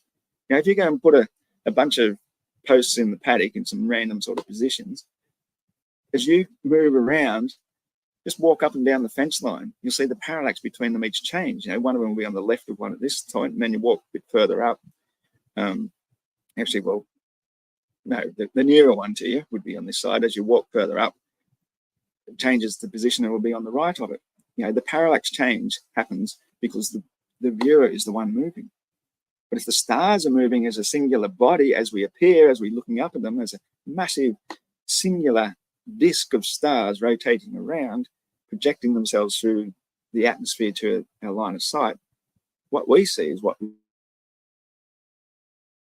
we get, and it works. On stationary planar Earth, they're moving as one single body. Never have to be any parallax change of stars. They're not thousands of light years away. They are really near. They are close. It can only work on the stationary planar Earth. All these people say it's impossible on the flat Earth. It's not once you've applied some logic and understood what our model actually is. When you don't understand the model, like Mark, and you start strawmanning it and poo-pooing what we don't believe, you're not even presenting an argument. It's pointless even to discuss.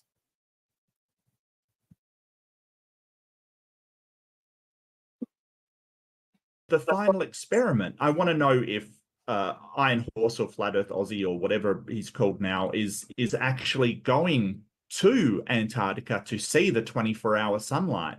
And I'd like to know why he's not, if he's not.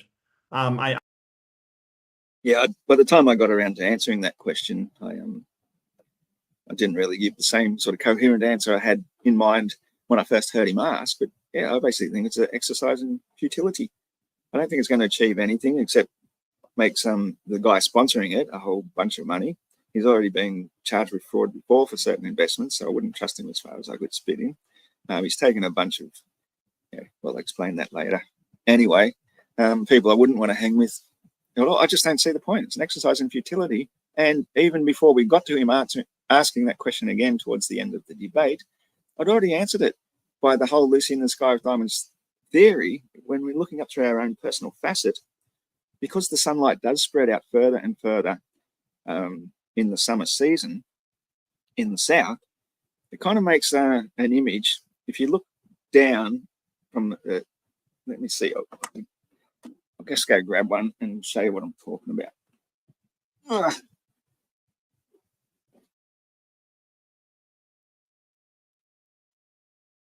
Okay, so interrupting him again. What I'm talking about is a star tetrahedron is two pyramids, one upright and one inverted, and they intersect one another. And if you're looking at it into a three-dimensional shape, it makes what we call a Star of David shape. I think that sort of indicates the nature of light. And I had a really good image somewhere. I wish I could upload it, but it's not on this computer. But it's a pyramid, a picture of the Great Pyramid of Giza looking from the top down. And when you look at it, one facet, it's actually 8-sided. Each one of them is actually 2 sides. It's got a bit of a dimple in the middle. But one side is completely in the dark. One is in sort of faint light. This one's in bright light. And this one's in a different sort of light. And so the way that the light spreads is similar to that sort of thing. So half the world is in daylight at any time. Some of it is in pitch dark night, and some of it's starting to get into twilight. And there's 8 sides of it that distributes the light even more. But come summertime, as the sun is lower, all 3 sides are lit at once. And that explains on the flat Earth model how the sunlight, even though it's from a singular source, the way we're viewing it is hard to understand. Because we can only see it from one point of view at a time. We can't see every single point of view at a time and everybody else's point of view at the same time all around the whole world. We just have to sort of try and work it out. Okay, if there's 18 hours of daylight in Ushuaia on the summer solstice on December 22nd, then how does it do that? How can a single sun project that? But the inner side, the north side, is in total darkness. The North Pole, 24 hours of darkness. How does that work? Because the star tetrahedron shape diverts and spreads out the light. So as the sun comes down through it, it spreads the light out into the south. And as it gets higher again, it puts the 24-hour sun in the north. It makes sense if you can sort of visualize that. I know it's tricky and I can't really explain it that well.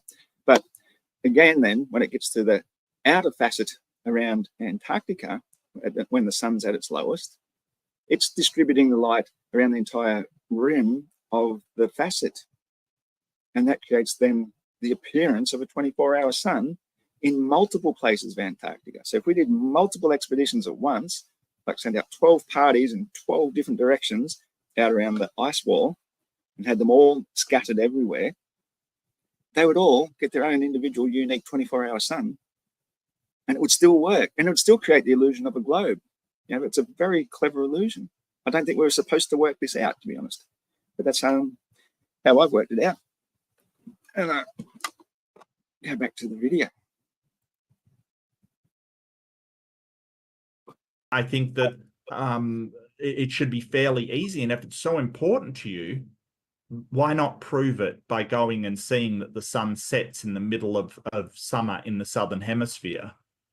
Because we know that the Southern Hemisphere, we get more sunlight in the summer, as does the Northern Hemisphere. It's just summer and winter are reversed.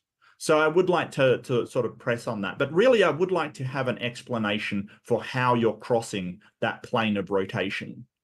But that's about it for me. So thank you. Yeah. Again, as I said, it's very hard to demonstrate. I wish I could make or find or buy or something an actual star tetrahedron shape. Like a tetrahedron shape is where you just get another pyramid sitting directly on it. So it's a double-sided pyramid. That's a tetrahedron. A star tetrahedron is where it's twisted 45 degrees and intersected to make the Star of David. Now that intersection point there, that is similar and involved somehow with the model, with the diamond, where the etheric field where they intersect is the equator. In fact, I've been checking it out these last couple of years, especially just this last equinox we had the other week. And I noticed when it went the opposite way to come into our winter equinox, I'm actually quite attuned to the sun. I spend as much time as I can out in the sun, especially in the winter time, because I burn pretty easily, and I have very sensitive sort of skin. I can really feel the difference in the sunlight, and sensitive eyes as well. I noticed the difference, and I noticed an immediate change after the equinox, where the sun went from quite intense and hot to all of a sudden a subdued and mellow sort of sun coming into the winter. And now we've just passed the spring equinox. I've noticed the opposite. It's now instantly, especially where I live up here around 28 degrees south, it's reasonably close to the equator. I noticed a distinct difference in the intensity and the feel of the sunlight. It's quite bizarre because I've never noticed it all my life. You just sort of breeze through these things because you never think of it and you never look for it, so you never feel it. But when you're aware of it, and then you start thinking, hang on, when did that sun change intensity? It happened on the equinox. That's bizarre. So now it's gone through from one side of the. I really need a Star of David or something to present what I'm saying. But if it's a Star of David and it's all three-dimensional, the light is getting redirected and projected or refracted, even, if you will, to create your bright spot of the sun. And once it goes above, the intensity of the light changes in the southern hemisphere, and then it changes for the northern hemisphere as well. They get more direct light in their side of the equator, because that's what equinox basically is based on, the average path of the sun. Twice a year it passes through the crossover point of the analemma. But when the sun is lowest, our sun gets far more intense and it spreads out further. So we get more sunlight around the outer perimeter, to the point where the very rim gets a 24-hour sun. It still doesn't prove a globe. And as I said too, I really think we should stress that point. I've watched plenty of 24-hour sun videos. Most of them come from the north, places like Finland and Finland and Alaska. And what you see is the sun doing a big sine wave arc as it goes around and around. And it gets bigger and smaller, obviously because of the glare. The sky gets lighter and darker. It does as you'd expect, being at a certain distance from the pole, which is again how star trails should be appearing to do as well. It'd be interesting to actually overlay several days worth of star trails and see if they're doing the sine wave. You'd think they would, especially near the pole. But that's how you'd expect the sun to do as well on the flat Earth when it's at its highest, because you're a certain latitude away from the North Pole. So it's still going right around the North Pole. So when it's at the furthest, that's when it's going to appear lowest. Then as it gets nearer to you again, it goes higher. It's exactly as you'd expect on the flat Earth. But if that's how it works on the globe, you should get the equal and opposite in Antarctica. But the latest one I saw, because I can't see any very authentic ones, they all seem to be faked and edited and just bad fakes. The last one I saw showed the sun going right around the equator, about this high above the horizon, whatever this high means. Size is subjective, isn't it? A certain height above the horizon, not very high in the sky at all, and it just went round and around and around. It didn't go up and down at all, which would sort of work, I guess, if you're really, really close to the pole. But then why isn't it high in the sky? I don't know. Can't make sense of that. But the theory of the facet being projected through to you would keep it around the outer perimeter, doing that 24/7 until it started getting higher again, and then it's no longer projected into that region, and you start getting night to the point where it's at its absolute highest. Antarctica has 24-hour darkness. Another thing I've heard a lot of globers say, Mark obviously didn't, because I give him credit for not being that stupid, but a lot of people say there's 6 months of sunlight in Antarctica and 6 months in the North Pole. It's like, no, there's not. There's maybe 2 or 3 weeks in both. So that's why they have to do it right near the summer solstice, because otherwise they're not going to see that at all. Anyway, I'm going to probably finish this off soon. I've been going for nearly an hour and a half. Might just have a look through some of these comments again. Actually, that's a good one. Yep, let's have a look at this. So the flat Earth gives the illusion of a globe. Indeed it does. Indeed it does. That's exactly why we've believed in a globe for so long, for all this time. Because the ships disappearing into the distance, those that weren't disappearing due to angular resolution, would disappear whole first because of perspective. Because everything's shrinking towards the convergence point, and then you've got all that water there and the swell and just the normal motion of the ocean. It stays the same size, it sort of appears bigger and bigger to you. But as the ship gets smaller and smaller and smaller, the stuff that's still much, much nearer to you will be hiding the bottom of the ship first. But you can see through the air, so you'll see the top of the boat, and that will give the illusion of curvature if that's what you wanted to believe in. Oh no, they're sailing off the edge of the world. That was an interesting one that Mark brought up. No, of course, that's not what I believe for a second.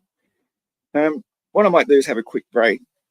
I might, I wonder if I've got another video to put up while I do.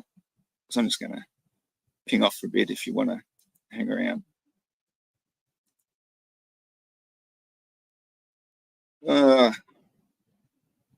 I didn't tell you, did I? I haven't been well. Why isn't that open? Oh, geez, it's not making it easy for me. Present that in a second anyway.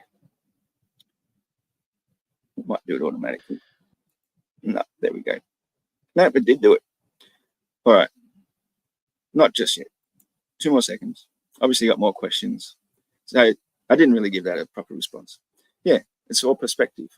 So it would create the illusion. So there's no reason whatsoever why you couldn't believe it presents the illusion of a globe. And if you're going to look at the lights in the sky, they'll give the illusion of a globe. If you want to believe that things getting further and further away, as the ship does from Polaris, is disappearing because you're going over a curve, well, it should have done it in a matter of miles because that's how far your horizon is. But if you want to believe that's because of a curve, you will believe it's a globe.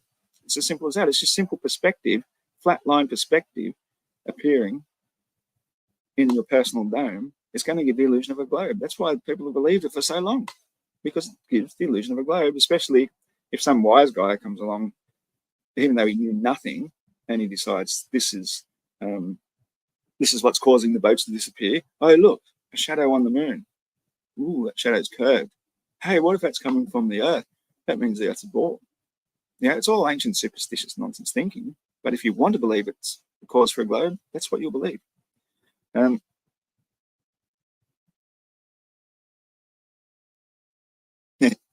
Dr. Mandus Toboggan, type here that you believe you're moving at 1,400,000 miles per hour or spinning at 1,000 miles per hour.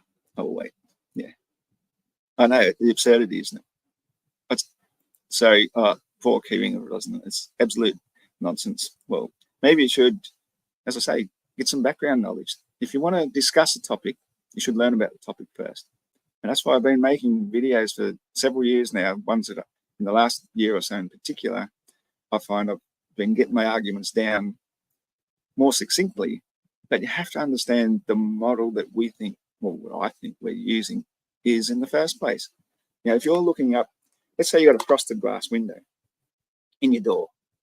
Somebody walks past with a little torch and slowly walks across, shining it at the glass.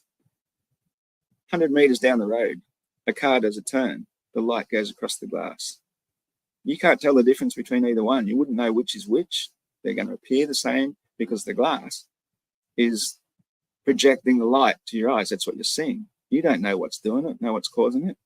You might think that the car 500 meters away was somebody walking past your door just 5 centimeters away with a little pen light. You can't tell the difference because it's projected through a screen that we cannot see through. So if you don't understand the basic model of how we're seeing the lights projected to us into our eyes, it's going to appear nonsensical. I will grant you that. So if you understand the basics of the model, you do a bit of research, you watch some of my videos where I explain each of these in great detail, often, you know, some of them are 10 minutes, some of them are 20, 30, up to an hour. A lot of them have a lot of rambling too, because that's what videos are often about. You just get inspired in the moment and ramble a heap of crap, but you try and get back to the point as quickly as possible. So yeah, if I was a kindergartner and I walked in an astrophysics class, I would probably think that it was nonsense too. So where did that one come from? Right there.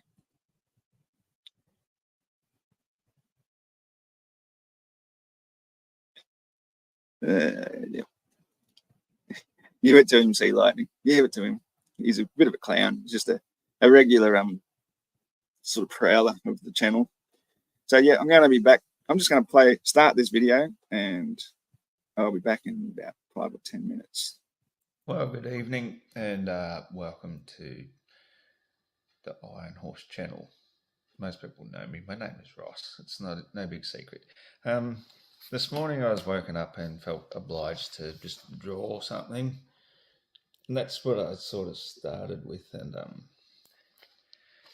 I was originally just trying to do a Star of David, and then what I was going to do is try and find a compass and start drawing some circle life figures. And when I started doing it, I found some sort of sacred geometric pattern where I drew the first triangle. I just drew it 8 centimeters per side, so it's an equilateral triangle. And then when I did the next one, the upside down one, I sort of measured the midway point between it and used that as the starting place to draw it. And I realized it wasn't actually equilateral, wasn't symmetrical. So it works out to have a 7 centimeter height. If you draw an 8 centimeter sided triangle, the not the hypotenuse, what do you call that one? The up and downiness of it is 7 centimeters. I thought that was quite interesting. 7, 8. So anyway, so I did another one then as I measured 2 centimeters either side. And anyway, in the middle, you get a diamond.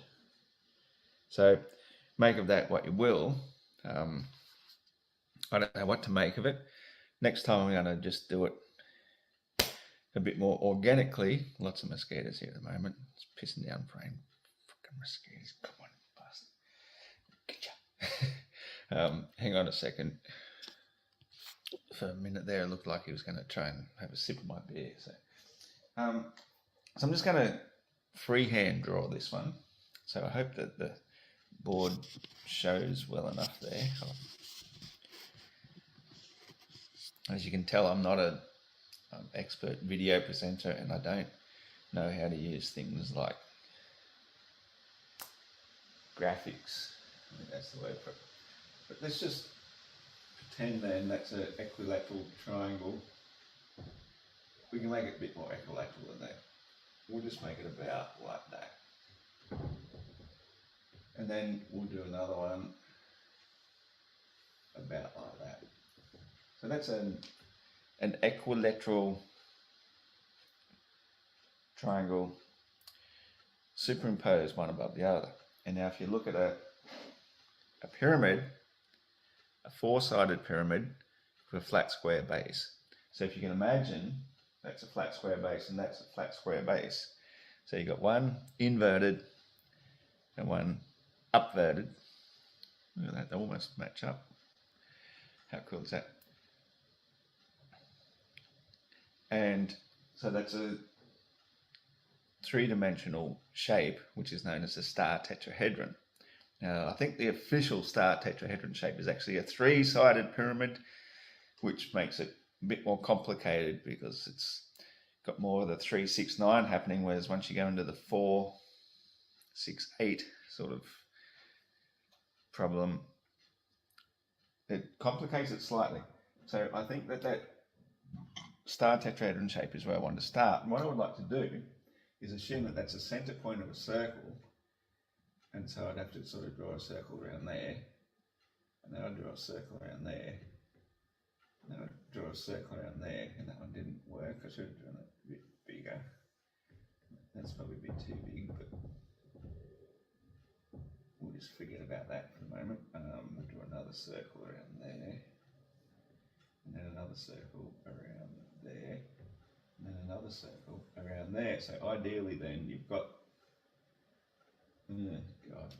See, it's definitely a freehand style drawing, but the whole point of it is, what I'm trying to do is give the impression of the flower of life pattern.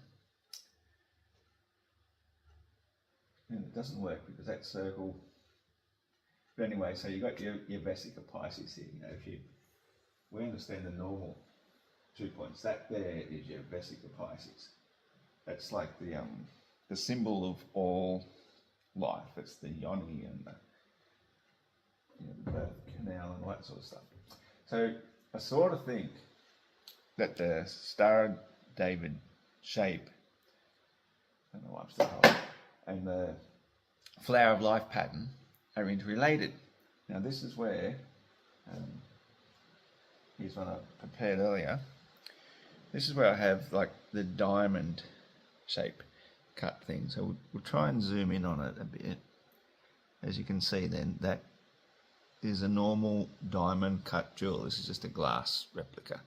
So this is what it looks like this way. And this is what it looks like that way. And so as you can see, it is covered in facets. Multiple facets.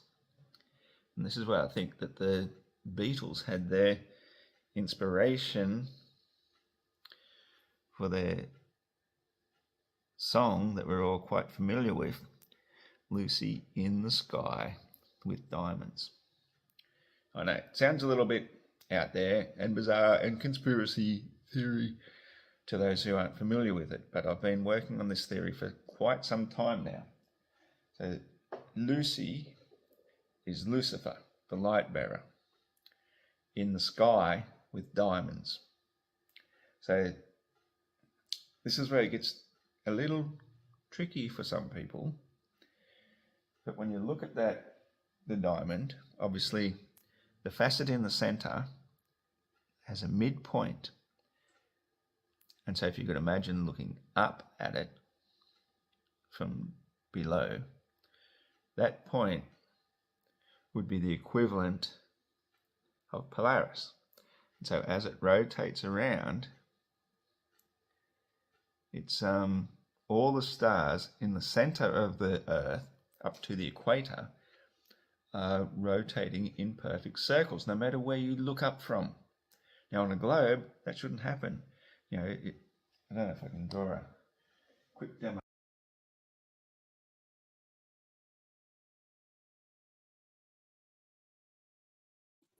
Sorry about that. Got to put the camera and the microphone back on. Yeah, I might cut this short pretty soon, actually. But as I was sort of mentioning briefly, I haven't been well. I actually had a massive abscess in my started in my teeth there last week, and it got worse and worse throughout the week. Where by Friday, it got right up into my cheek, in so much pain. So I'd been taking a few extra painkillers and stuff, and I've been on antibiotics since Friday anyway. So I don't normally take mainstream medicine, but I know when you need something to fight an infection, I'll do it then. You know, so antibiotics I'm not totally against. I just think the overuse of them is a bit dangerous. But I was just having a quick scroll through some images, And this is sort of giving a bit of an idea. Like I get inspired by looking at different images. I don't know if you get the glare right. It's not presenting real well.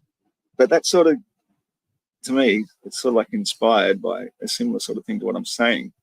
With Polaris at the top, the equator in the center, and then we're looking out from the south, we're looking through a different sort of facet. I might sort of end letting that video play anyway. But yeah, one of the things I find, I get sort of inspiration by looking at various images and saying, hey, maybe the person who was inspired by that was tapping into some sort of esoteric knowledge that's there. It's in the magnetic field. They don't even know themselves perhaps what exactly they're drawing, but it makes sense to them, and so they put down an image what works for them.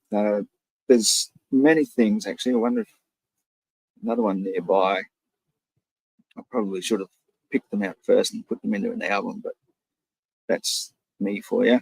Well, again, that sort of thing. Even in the Freemasons' motto, even that is that same shape and image. It's everywhere. And I don't think it's any coincidence that they have it. They're not silly people, as far as I'm concerned. I had them a whole bunch of pictures. There's the pyramid picture I'm talking about. See how the light is distributed? I wonder if it's going to show. It's really not showing well. You can sort of see the 8 sides there, especially in the darker one. They're I think these are signs. All the images in that are signs, and it's a matter of being able to interpret them. Again, there's that Star of David image. That's really terrible resolution, isn't it? I'm going to have to do something about the lighting. Does it work on an angle? Not really. Maybe that blacks it out better. Can't really see the white one. Sorry about that. But yeah, there's so much in imagery that can sort of inspire, and when you put 2 and 3 together over a period of time, it all starts to add up. It can't be too far away, surely. Anyway, I should have picked them all out earlier. I just saw that first one and thought I'd share it. And they're not there, so we'll carry on. Let's have another listen to what old Marky Mark has to say, and put that one back up. All right, awesome. We'll end the screen share there. I got that on my side. I don't know why I incessantly need to sing my way through it. It's fine. So thank you so much, Mark, for your introductory statement. We are going to move into an open discussion. So I'm going to fire up a poll for you guys to participate in. You I wish I can could let us know where fast you forward stand on accurately, the argument right now, or if you because that's what I don't would do stand right on now. it and you're just listening and chewing and coming up with your own. And I see we've got Saddlebum in the house. G'day, Saddlebum. How you doing? Thanks for dropping by. What's Dr. Mantis carrying on about now? How you draw a fish? Haven't drawn a fish. No.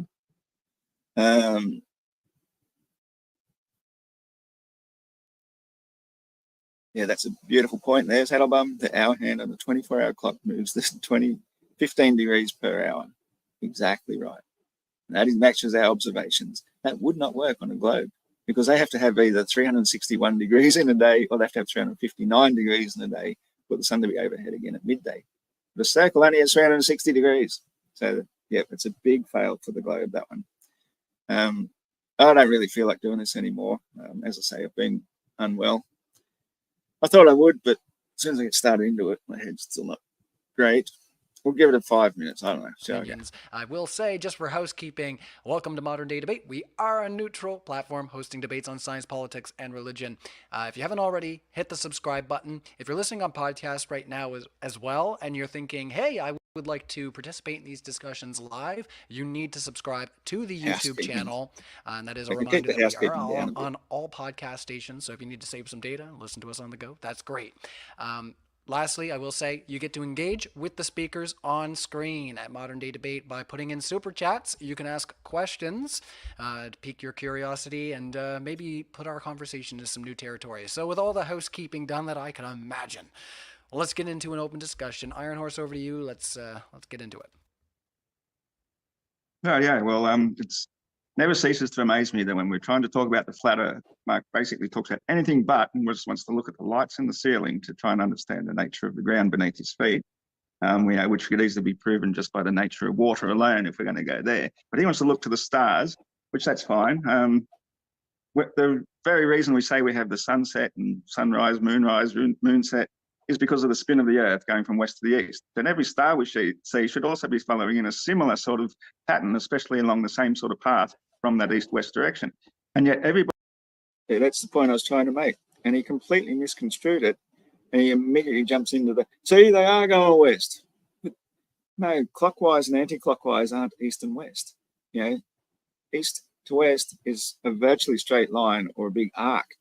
It's not clockwise or anti-clockwise. So he doesn't even understand the question or the statement that I've made. And again, because he's got his preconceived bias, he's already matching it to what he's already believed the flat Earth model should be showing. It's really quite disingenuous of him because it's almost dishonest.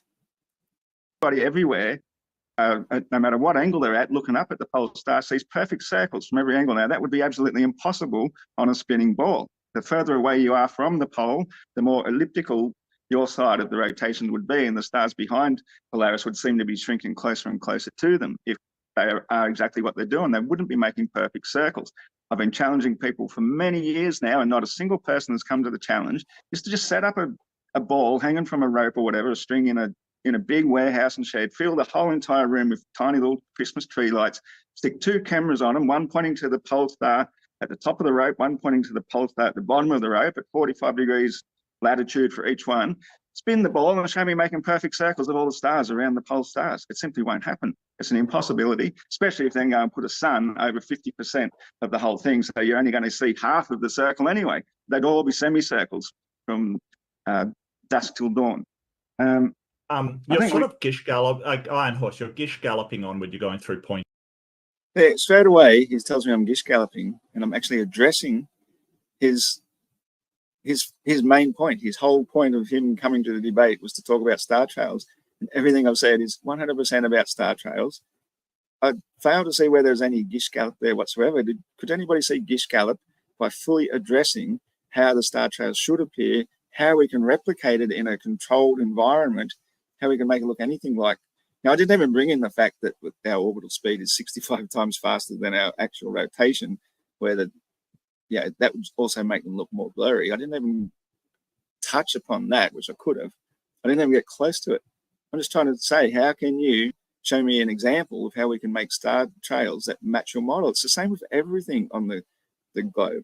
You can't show how water would work because you can't make a ball with enough gravity to overcome Earth's gravity. You can't show how the pressurized atmosphere would work in a vacuum because, again, gravity, we can't make gravity. And you can't make star trails, but he can't address that. He's just going to accuse me of gish galloping, personal attacks, rather than actually address the argument. More just dishonest tactics. He's not a good person to debate against. He does it in bad faith. He turns into a whinging little child. After point after point. So let's stick I'm just addressing your star trails. It's all to do with your star trails, mate. Yeah, so I'd like to address some of these things because you said the nature of water, and I've got questions about that. But you said the spin. So I briefly mentioned that to say that's how we could, because we're talking about the shape of the Earth. But you want to talk about the stars, so I got into the stars. Distract. It's especially because I'm not feeling so well. It was hard for me to keep a good train of thought today, but this is just typical tactics, jumping from place to place, doing a lot of and ahhing, and so your train of thought just gets if I can read something, it's good because I can read it, I can respond to it. That's probably why I spend more time on Facebook than on debates. But of Earth is from west to east, but unfortunately, and I'm so glad you brought that up, if you look at the south circumpolar stars, the circle around it, we know it's west to east because we're looking past the South Pole. And again, that's completely dishonest because the next thing he says, because they're going in a circle, that's not west to east at all from your perspective. Some of them are going west to east and others are going from east to west, but in a circle. So some of them are going from up to down and some of them from down to up, vice versa. His arguments don't take into consideration personal perspective of such a huge and massive thing, and they're just wrong. You can't have, you can have an easterly direction, can be called anti-clockwise, and you could call the westerly direction around the midpoint would be clockwise. And what happened? What, lo and behold, where does the sun set? In the west. That's why it's clockwise. It comes from the east and goes to the west. So it's going that. It's going. Everything is going clockwise. It's not actually going a particular direction. Those ones going from right to left or left to right, the ones closest to us are going that direction. And the ones that we're looking at past the pole, past the southern point, are going in the opposite direction. As you can see, I can show you the graphic again if you would like. But you've got no south pole to draw on. So those stars are actually going from east to west on your model. So how does that work? Because you've got no south pole to say, hey, I'm looking beyond it. No, I haven't finished with your points. You're not gish galloping. Yeah, you just asked me a question. No, Ryan. God, I can't stand him.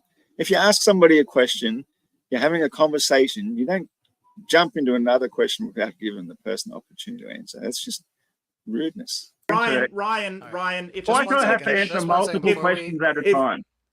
If he's going to gish gallop and bring out multiple points, I want the time to be able to address those points. I didn't make multiple points, so everything was to do about the star trails, Mark. That's your problem. You can't take in more than 2 bits of information about a singular topic. We're talking about the view of the entire freaking universe. And I'm supposed to summarize it in a single sentence? I didn't even ask you a question. I was explaining your position. I was explaining how the star trails work for us. I was explaining how they can't work for you. You asked me a question, and then you want to just keep raving on. I just don't think that's a way to debate whatsoever, let alone have a conversation, be cordial. He just wants to walk all over me from the beginning because he's so arrogant in his education, thinks he knows it all. He asked me a question. Why can't I answer it? I will not remember your question if you keep on gish galloping. Will ask me more questions.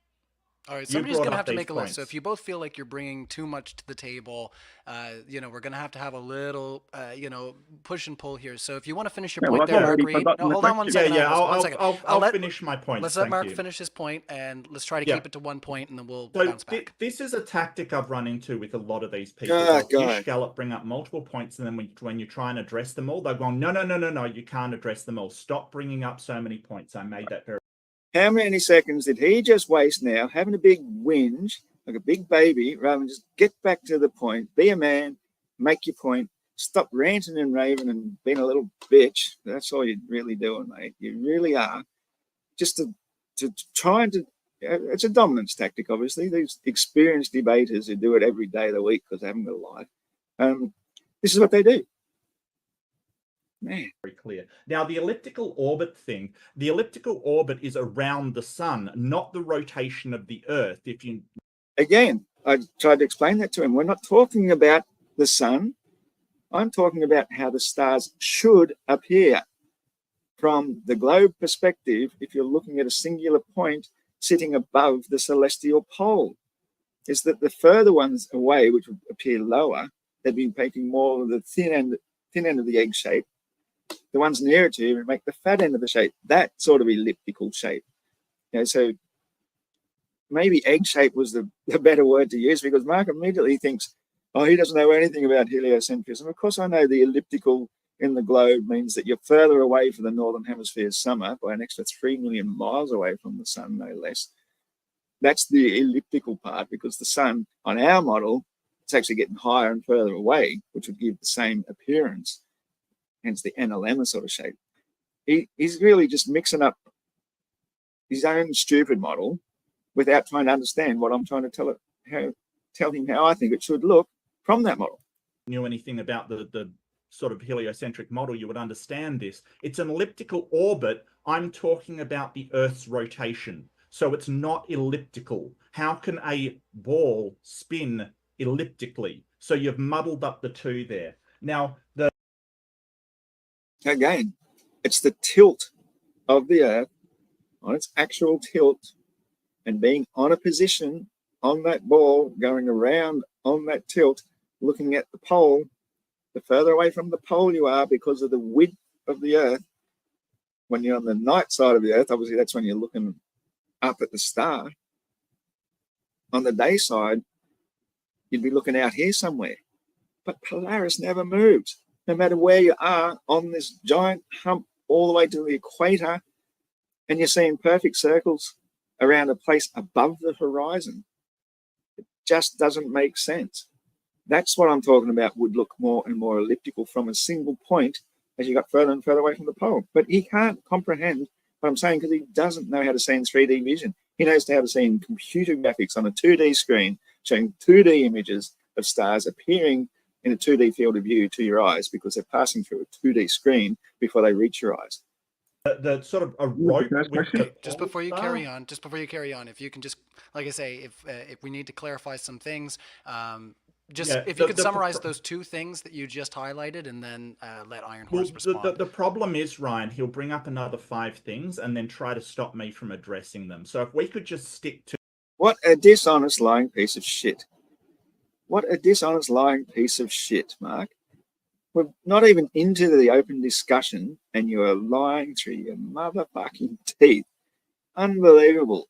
Everything I was talking about had to do with the star trails, how it should be possible to replicate them, how they should appear to us, how it should work. I was addressing your thing 100%. You interrupted me. I tried to answer your question. You won't let me answer your question. And then you accuse me of bringing in 5 different things before I've even had a chance to finish one single thing. One. Maybe a couple of points at a time so I can address them, and then we can get back Great to idea. it. Absolutely great. So, what Ryan just suggested. So let's just do those 2 points first, and then, like I say, if you can hold on to your idea for a few seconds and let Iron Horse respond. If you don't like what he has to say, like I say, you can keep on going down those examples, or you can follow him down the trail. I will interrupt when he tries to go to another point. That's not a problem. So, you already fucking well did, Mark. I was still making the one point addressing your star trails, which I never even got to complete the point I was getting to before you interrupted already and then started making up lies about me. Wow. Oh, this is inspiring me to keep on going for a bit now. The pole star thing is ludicrous. You're on the ball, not watching it. I don't know what you're supposed to do with that. Like it's completely ridiculous that you think that you can watch it and get the same perspective as somebody. At what point was I talking about watching the ball? What the fuck? I was talking about putting cameras on a ball to look up at the pole stars in a model and show how it makes perfect circles by spinning the ball around and around. That's what I was getting at. That was my point. I don't know where he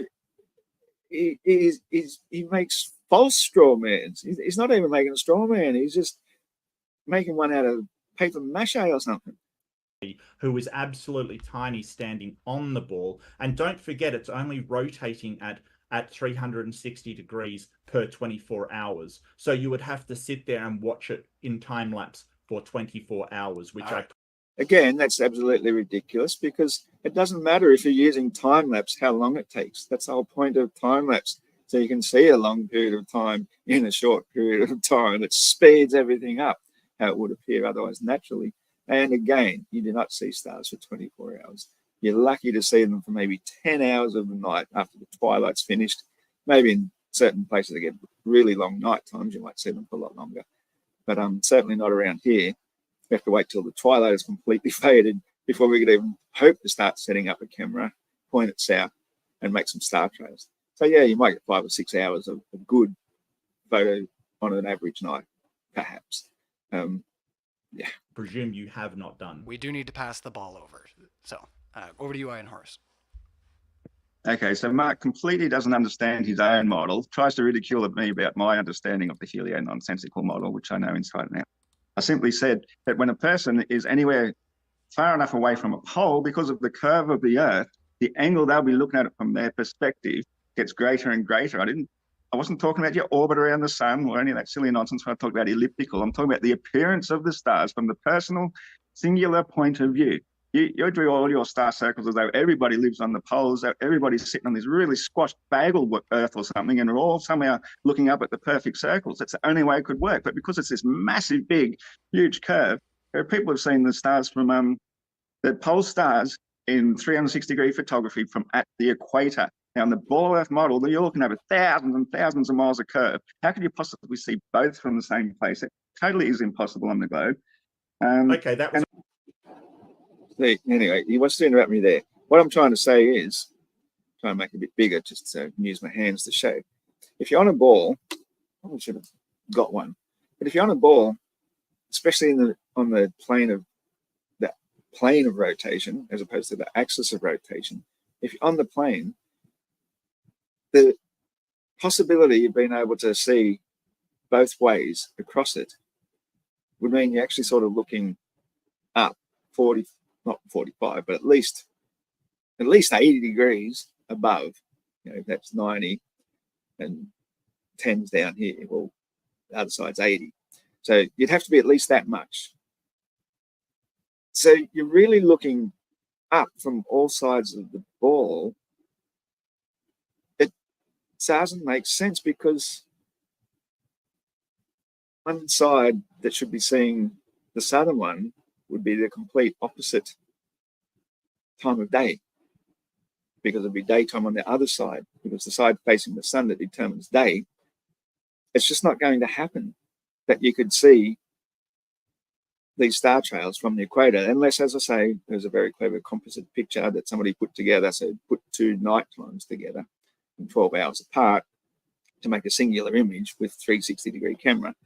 It's quite possible, but it's just not possible from the ball because of the tilt, because of the distance from the poles that you are.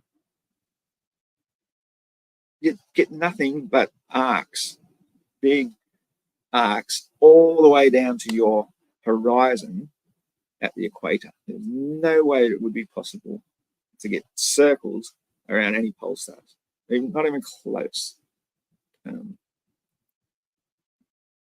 Question, so I'll jump in. Oh, that was a question, so I'll jump in. Fine. So basically, if you actually looked at the pictures that I showed you, it's not a perfect, like when you are at the equator, what you see is straight lines going across in front of you. I showed it on a graphical model. I showed it with pictures, and the actual circumpolar stars are at the horizon. So they will sit at the horizon when you're at the equator. You don't see them high in the sky. As you move towards the pole. That's exactly what I said. That describes an extremely flat plane without any curvature whatsoever. If you can see pole stars above the horizon, either side of you from the equator, you know, he's just got no idea of the size of this hump of the Earth that we're on when you're at the equator, from where the poles are, especially with that graphic model that he showed, where you put the stars basically, you know, I'll guess at that scale, 5,000 miles high from the surface of the Earth in a big ball wrapped around us. I mean, that clearly proved he doesn't understand his own model even to even demonstrate it that way.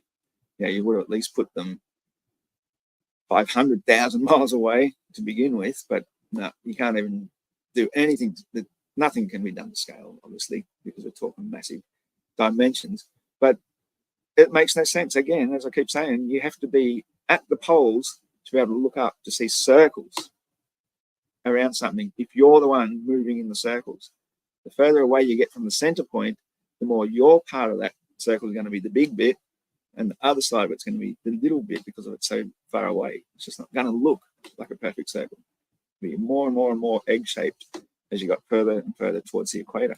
They get higher and higher into the sky when at the poles, and I have pictures of this if you do want to see it, they're actually above you. Those circumpolar stars rotate above you, directly above you. This is not at all explained on a flat Earth. It's only explained on a globe Earth. It is explained on the flat Earth. None of this, excuse me, none of this is an explanation to how it works on a flat Earth. All it's trying to say is, hey, your model's got problems, which it doesn't. It's perfectly explained. So if you could explain it on a flat Earth, that would be great. Do you have a model or something to present how this is actually working on a flat Earth? Something to present, not exactly, since I'm using my cell phone, but you're more than welcome to look up on my channel a video I've got, I don't know how many down, 12 or 15 down. It's called Lucy in the Sky with Diamonds. That theory explains from the flat Earth perspective perfectly how I believe our model works. We have what I call the firmament, but it acts like a jewel. It's even explained described in many places as like a giant sapphire in the sky. And so once you reach that outer facet, that's the equator. That's the flat facet of the jewel. You can sort of see it on a diamond, how there's a flat facet. Well, then that's the equator there with Polaris at the very top. So on the outside of it, it's like a kaleidoscope. And if you ever looked at a kaleidoscope, all the central point rotates one way, but then every single outer facet shows an identical image of the same thing, and each one of those facets all go in the opposite direction, and they're all moving around. So there's like at least 6 facets rotating around. So that can explain why you can see the same stars in multiple places in the outer side of the equator in our model. So if you researched it and sort of see where I'm coming from in the first place, I wouldn't really have to go and describe it again. You'd say, oh, that Lucy in the Sky of Diamonds theory, I have heard of that. That could work. That's how I describe it.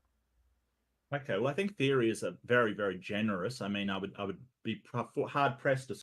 Again, this is what he's going to do now, is try and take what little tidbits I was able to express in such a short period of time, because as I said, there's a 25-minute presentation at least to try and describe where I'm coming from with that theory. It's not beginner level flat Earth stuff, let alone full globetard believer stuff at all. You have to be in the flat Earth for several years, I think, before what I've said makes sense. You've had to have thought about it yourself for a long time and thought, how is it possible that when we go outside of the equator and we look up in our south, and our south is complete opposite from the south of, say, South America, how is it we see the exact same stars seeming to go around the exact same position?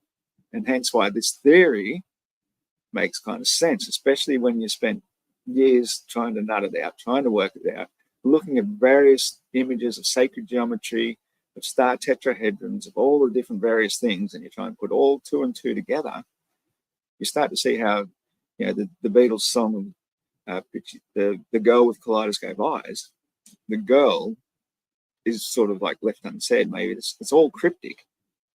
But if we think about it, then put all the bits and pieces together, the theory matches observations. That's what the main thing that matters. What happens when you look through a kaleidoscope? As you turn it, the whole entire middle, everything rotates around the middle point, all moves as one. But everything on the outside, every single facet, all rotates the opposite direction, and every single one of them is identical to the other. Now, half of them are blinded by the light of the sun at any given moment of time, but as the whole thing turns around, those facets are also turning around very slowly. So when people get their night sky, the facet that reaches them shows the exact same thing that the people in the other facet saw, just at a different time, showing the exact same sort of thing. So it's very difficult to explain something that's as complex as that in a debate, where if you've got somebody who's a bit educated on it, and maybe that's my fault as much as anybody's. Maybe I need to go to see a university and say, I'm going to start teaching this to the kids in school, or the college graduates. I think they need to know this. I think we have enough information to make a flat Earth model. And the only way a new idea gets expressed and taught to other people is the critical thinkers, the youth of the day.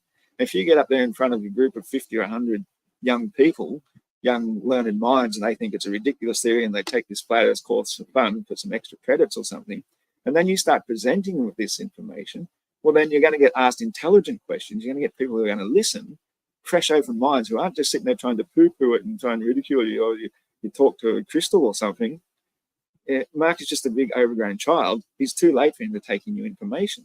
This is the way it works. You never get new, fresh information from the mainstream. There's that, can't think of his name off the top of my head, but it's a brilliant interview. The entire interview is really good, but he makes the one particular statement is the greatest candle makers in the world would never have thought to invent the electrical light bulb. It wasn't necessary. It's outside the entire realm of existence. The new ideas come from the fringe, from people who aren't thinking like they're thinking, who haven't been taught their ways of thinking. This is how we've done it for centuries. This is how we're doing it. In this case with the globe, they've known it for thousands of years. They're not prepared to accept new modern interpretations of what we might be seeing. So you can see him being stubbornly pig-headed, misconstruing everything I say, and it just gets worse and worse as we go. Sort of say that it's even a hypothesis. I think a claim at this point is really what I would say. So what is this kaleidoscope made of? What holds this jewel up in the sky? What is the jewel made out of? And what sort of experiments have you done to show that this jewel actually in fact exists and can? Well, see, it throws a whole bunch of questions, and as I say, how the hell would I know? I'm just saying how we observe it. I really couldn't even say how we, well, for most of my life, couldn't say how we observe the stars, what they really are. We're told these certain things by these, they've been handed down through the Jesuit priest tradition. That's where it's all come from. It's all from a religious superstitious. The Vatican has the biggest telescopes in the world. It's all been handed down from them through teacher to teacher to teacher, through every student, through every educational institution. So we assume that star there, we're not seeing that light that could have burned out 5 million years ago. It's 10 times bigger than our sun. It is 10 bajillion light years away. Trust us, because that's what we want it to be. That's what you'll believe. That's what you're going to learn and regurgitate. And anybody who disagrees with you, laugh and call them a flat earther. So don't fall off the edge, Fluff. You know, that's their mentality. They're brainwashed. And when you try and question what they're telling you, they say, go back to school. Go back, get disciplined, learn what you're told, pass some tests, get treated like a good boy because you got 80%. You're a child of distinction. Take this piece of paper and go out and tell the world you're smart. You've got a degree. You're a physician. I have a degree in physics. I have a degree in chemical engineering. You're still the same person as everybody else. You just happen to be more indoctrinated than them. And yes, education is not a bad thing. In many cases, it's an excellent thing. You know, I don't want any old Joe Blow building bridges. I'd like engineers to be doing it.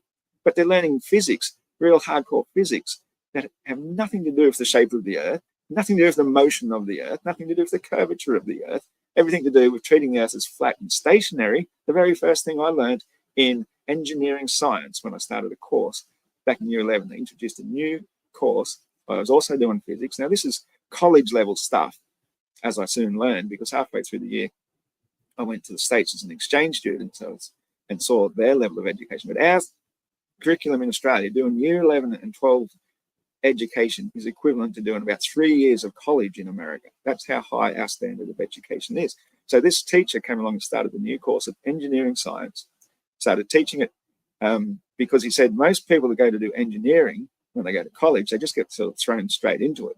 You don't sort of get held the hand the way you did through high school. And so he said he wanted to do an introductory course so that when people do go to college or uni, they'll have a bit of a background of how engineering and stuff works. And so the first lesson he gave us, awesome teacher, this guy, absolutely incredible. First lesson he gave us is handed everybody out a sheet of paper and had a bit of a diagram. I think it was a ballistics one, or it might have been a ballistics and a bridge or whatever, but it just had a little bit of writing. And it says the first thing we understand in engineering and engineering science, physics, is we treat the Earth as flat and stationary. And then he stopped because the whole class burst into laughter. Yeah, right, that's hilarious. Like, the Earth is flat and stationary. Like, we thought it was the biggest joke ever. And he just stood there and sort of, looked around a bit, waited patiently till everybody had stopped their stupidity, and then he just carried on. He was like this old school teacher, like from the 50s. He even dressed like a guy from the 50s. He was just brilliant. And he really earned my respect from that moment forward, because, like, even though we all laughed and ridiculed, it was water off a duck's back to him because he knows what he's talking about. Engineers know. You don't treat the Earth as though it's curving. You never do. So all the stuff that all these people argue, millions of scientists would have to be in it, millions of engineers, millions of pilots, all these scientists around the world for centuries and centuries, all have to be in on it. No, not really. The ones to whom it matters, they know it's flat and stationary, they treat it as such, and they just get on with the job. And project some sort of image, apparently 360 degrees around us to make it look like it's heading in the opposite direction. I wouldn't be able to tell you that. Some things are completely beyond my ability to even try to second guess at what would be made out of. That's, as far as I'm concerned, we do have a firmament above us which would be made out of frozen hydrogen, on the simple basis that everything finds its place according to density and buoyancy. And thus this solid layer of frozen hydrogen would be holding in a complete ocean of superfluid helium. And that's part of how my model particularly works. What's in between it? Maybe some sort of etheric Lucy in the sky with diamonds type of thing, you know, like I've just taken clues from multiple different sources, and some things I simply can't explain. But what I can say is that my model does fit observations. And so that's why I'm working with it. And I think it's worth thoroughly scrutinizing because it fits the observations. So therefore it is a working theory until it's debunked. That's how a thing no longer becomes a theory. Until then, it can be a current best theory. Okay, so how do you know that the theory fits if you don't know anything that it's made out of, how it works, where it moves, if it even exists at all? You have no idea how this behaves, yet you're saying it fits the theory. How? Actually, that question is a bit like saying when Truman starts to suspect he's living in some sort of enclosure, and if he starts telling his mate, I think we might be living inside an enclosure, his reaction will be, well, what's it made out of? How far is it? It's like, all that shit is irrelevant. It doesn't matter. It's like, well, what's underneath the earth? Again, who cares? It's not matter. It doesn't matter. What matters is what we see and experience where we live, what we're doing. The things outside of our realm of existence, we can speculate until the cows come home. We can maybe eventually go and test some of these things. You know, science didn't all happen overnight. For example, you know, the first bloke to go to high altitude, I can't remember the year exactly, but the August Picard, 19 something. There's a good song about it. That happened last century. You know, we've only been sending high altitude balloons with digital cameras this century. This is new science. You can't expect to know everything about it, like what's it made of, just because you understand that what we've been seeing all this time isn't exactly what we thought it was all this time. This is a whole new area of science. And to just go and focus on that thing, how can you know anything about it if you don't know what it's made of? That sort of mentality, it's like I could say, well, what is gold made of? And it's like, huh? It's gold. Exactly. That's all it is. You know, you ask yourself a question, what is hand? That's a really simple question. Everybody knows what a hand is. You say, well, what is it? And say, well, it's that thing at the end of your arm. I say, yeah, but what is it? And you go, well, it's bones and skin and flesh and tendons and nerves and vessels and blood and cells. And so, yeah, well, the more you look into it, the more you realize you don't know anything about anything. Because every tiny little thing, if you're trying to focus, well, the cell of the skin is made of 10,000 little pieces that all interact together, and some of them do this osmosis thing, and some of them all do this. By the time you got down to understanding, why don't you say, well, a hand is a hand? So a kaleidoscope is a kaleidoscope. I don't know what it's made of. I don't care what it's made of. It's irrelevant to what I think is going on in the sky that we're seeing. So he's totally focusing on the wrong thing, and that distracts from the conversation. He wants to know what my model is, and then he just wants to talk about something irrelevant about it. I said, well, let's just talk about the observations that I say it is doing. Does that work? Does it match observations? It kind of does. That's it. Move on. How can it possibly fit if you know nothing about it? No, I didn't say I know nothing about it. I'm just saying that everything is not as it seems. The way the nature of light works basically is the most important factor to understand in the first place, because then it doesn't matter what this thing is made out of. What matters is the results that we see. And when we're seeing through the sky in the daytime, it's literally like a blinding veil. We don't see anything but blue sky, and we see the sun through it, and part of the moon that's lit is currently bright enough to be seen. But other than that, it blocks our view of everything. So we actually see less in daytime than what we do at nighttime. And then at nighttime, there's not enough light to see it. But what we do see is that the stars match those observations, and all the celestials match those observations. And so it's a working model, which is what you keep asking. How is it at the equator it's going in the reverse direction? How is that facet not seen by people south of the equator? How does that work? Because you're looking at the facet, you know, a sense of scale. One single facet would cover more than your entire state that you're in at any given moment of time. And it's drifting slowly through the sky as it rotates. But your personal facet is personal and unique to you in your spot. You're not going to see any edges, because the edge is where the twilight starts to seep in and hides it anyway. I know it's difficult and complex, but it does work if you can visualize how things are when you're looking down and looking up, when you're standing down and looking up and seeing the light come through the light zone. Yeah, that's why it's not a good point to debate, and it doesn't prove the flat Earth one way or the other anyway. It just proves how the lights appear to us, which he thinks can only work on a globe. I'd rather be talking about topography and rivers, why rivers only flow downhill. But no, we just get bogged down in Mark's topic, which I never even got to fully address it before it's first rudely interrupted in the first place. But anyway. You're basically saying, well, I know how it works, but you're not actually explaining how it works or even what it's made of or how it projects these images that you're talking about onto other facets, but nobody else sees these facets. I don't understand how that works. Because the straight edge there is where the first facet changes. So then as that's rotating around like a kaleidoscope, it's what's projecting the stars down through our skylight, our firmament B, where we see where the natural light even begins to exist. And so that's where the stars begin to straighten up, is at the equator. And that's when we're looking through a reverse image, just like the kaleidoscope, and then they start to appear around a central point in the opposite direction. It actually works. Yes, but a kaleidoscope, you can see all the other images. So if someone's looking south from, for instance, an island in the Pacific, and someone's looking south from Australia, we both see the same stars. But you're sort of saying, hey, that's a kaleidoscope. Why don't I see the stars that they're seeing, another image off to the side? Because a kaleidoscope, you look through it and you see multiple images. You are. So see, that's the point. I'm trying to answer him, but of course he just likes to keep talking when I'm trying to answer his question. And we're going to answer it now anyway, because I don't think I did it as succinctly there. But the equator is the edge of that facet. And we know how far it is to the equator. You know, we're talking thousands of miles. I'm not just talking about 3 or 4 miles to your horizon, your personal horizon. We're talking scales of thousands of miles.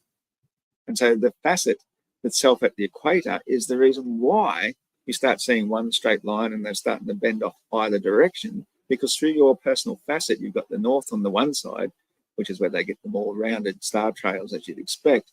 And then they start going off into the more rainbow-shaped arcs off to the southern side. That's the facet. That's the edge of the facet. But the facet is also the sky itself. So once you've jumped from the main facet to a smaller facet outside of the equator, by the time you go far enough away, you no longer see the northern one at all. You only see through one at a time. You're not going to be seeing the entire kaleidoscope. That's the whole point of this thing. You know, that from the middle, from Polaris to the equator, is a massive, massive area. That's what that flat surface represents, the massive, massive entire northern hemisphere. You know, it goes through half of South America, I believe, or the top half of South America, top of Africa. It's the entire world, basically, apart from, you know, the wild southern regions where the wild men live and that foreign land in Australia. It's, you know, most of the world is in the inner facet.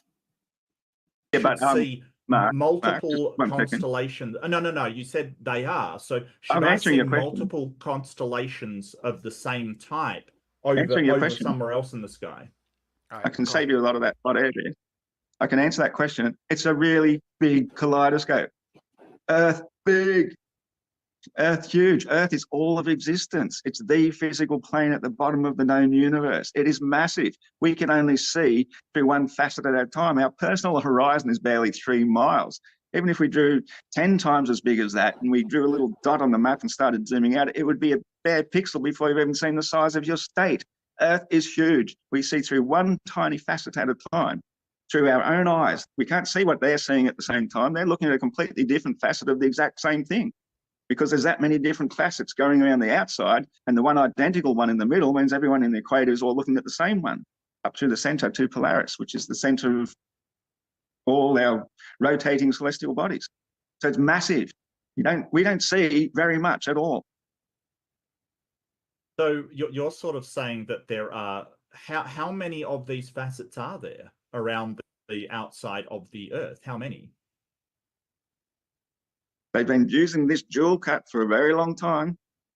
That's why I say, if you've done your research and watched my video previously, Lucy in the Sky of Times I theory, don't watch all conspiracy theories. Well, it's No, all explained. I'm not going to. it. You don't let me speak for even a minute. How am I going to describe something that took me 25 minutes to describe in the I'm first here place? to debate, not sort of, watch Well, your don't ask me videos. questions and debate. Let's talk about how you have an atmosphere clinging in a vacuum. Carry into how, okay, so let's just go back to what you were saying with the diamond there and the points on the diamond. If you can just explain how that ties in, and then I think that would be interesting to carry on from there. But definitely give them some space there, if you don't mind, Mark, just to explain that so our audience is also in the know. Yeah. No worries. Yeah, it's just an old question, isn't it? How long is a piece of string? All we know is what we see is what we get.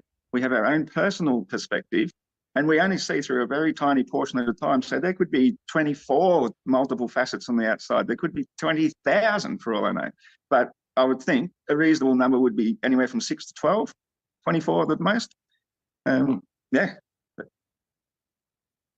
Done. Yeah, so I don't really see that working on a model scale. Like, if that's the case, then there would not be, like, if you and I are on Australia and there's only 6 or so, there's no way we would both look south and see the same stars. And plus, no, well, that's the whole point of it being so massive. It's the one single facet. In fact, originally when I first thought of it, I had it at 4, but then when I drew that circle of life figure around the Star of David, 6 seemed far more logical. So 6. So 6 corners of the world, it's hard to reconcile that. 6 and the 4, I really don't know. But either way, it's a singular facet that we're all seeing through at a time. It's so big, it would cover the entirety of Australia throughout an entire night. And you just see it slowly drifting towards the west, even though the stars themselves, because they're a reflection of the continuation of the stars through a flat surface above. It's the circular motion of the kaleidoscope, for want of a better word, that gives them the appearance of spinning in the first place. So, yeah, it doesn't have to be a number. It just means that there's one that we're seeing through at any given time if we're experiencing night at the same time.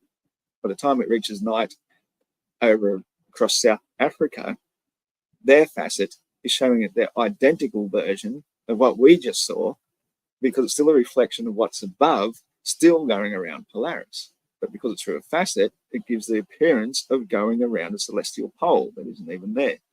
It's a tricky one to explain, which is why debate isn't the best place to be doing it.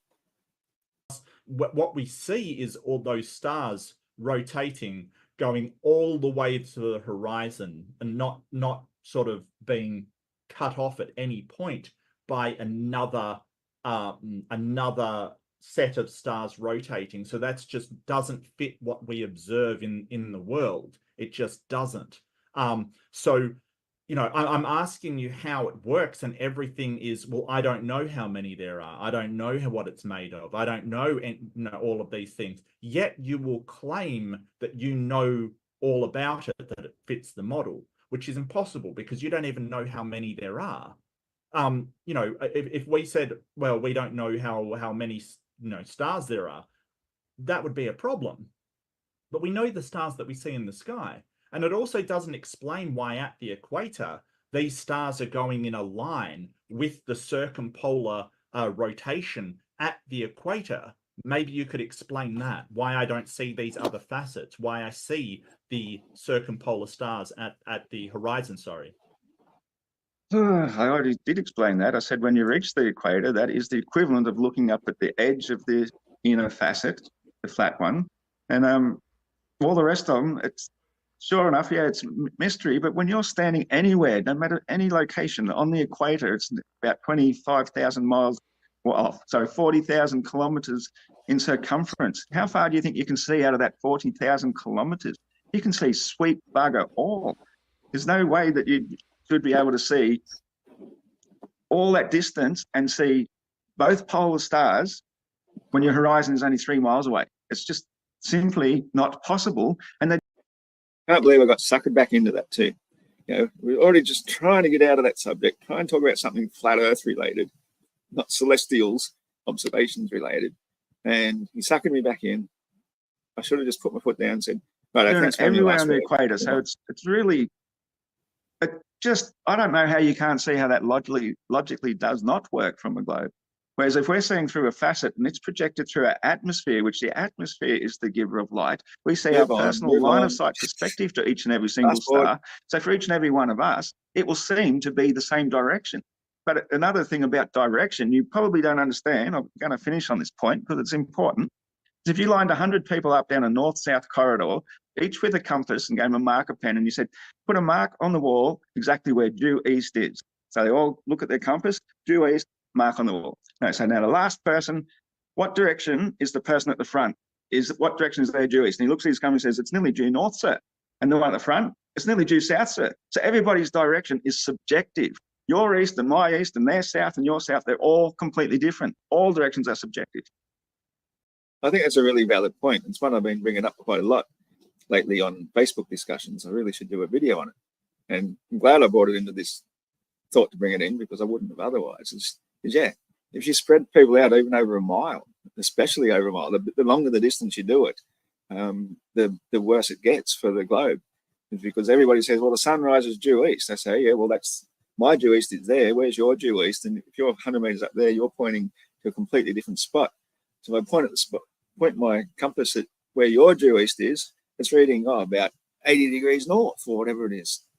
You know, it completely doesn't match. Your east is completely different from my east, or whatever direction you want to use. The only one that wouldn't change is north or south, actually, because that's a singular line that the compass uses. So if you've got everybody standing east and everybody draw a mark to your right, facing east, draw a mark to your left where north is, everybody would point in exactly the same direction. But when you're facing north and everybody points east, everybody's pointing to a whole grid of different lines that are different. That's how it works. It couldn't really work that way. Well, I don't see why it couldn't work that way on the globe. It probably would be similar. But it works for the stationary planar Earth model when that thing there is our map. But the globers are always using their directions for their navigation. That's I think the thing that is heavily overlooked. If you are navigating and you're traveling east, and if everybody's east is different, if you drifted north or south on your journey, you'd be going a slightly different east again. And this is where the whole thing about falling asleep at the wheel came about, why it's such a heinous crime back in the day when all commerce and trade was done by shipping, hence why everything is maritime law, is that if you fell asleep at night and say you tied a rope to the wheel and headed due east, eventually you're going to start going further and further south. That's what happens. You have to keep adjusting the wheel. So if you fell asleep at the wheel and the captain found out in the morning when he takes his bearings and said, why the hell are we so far out of reckoning?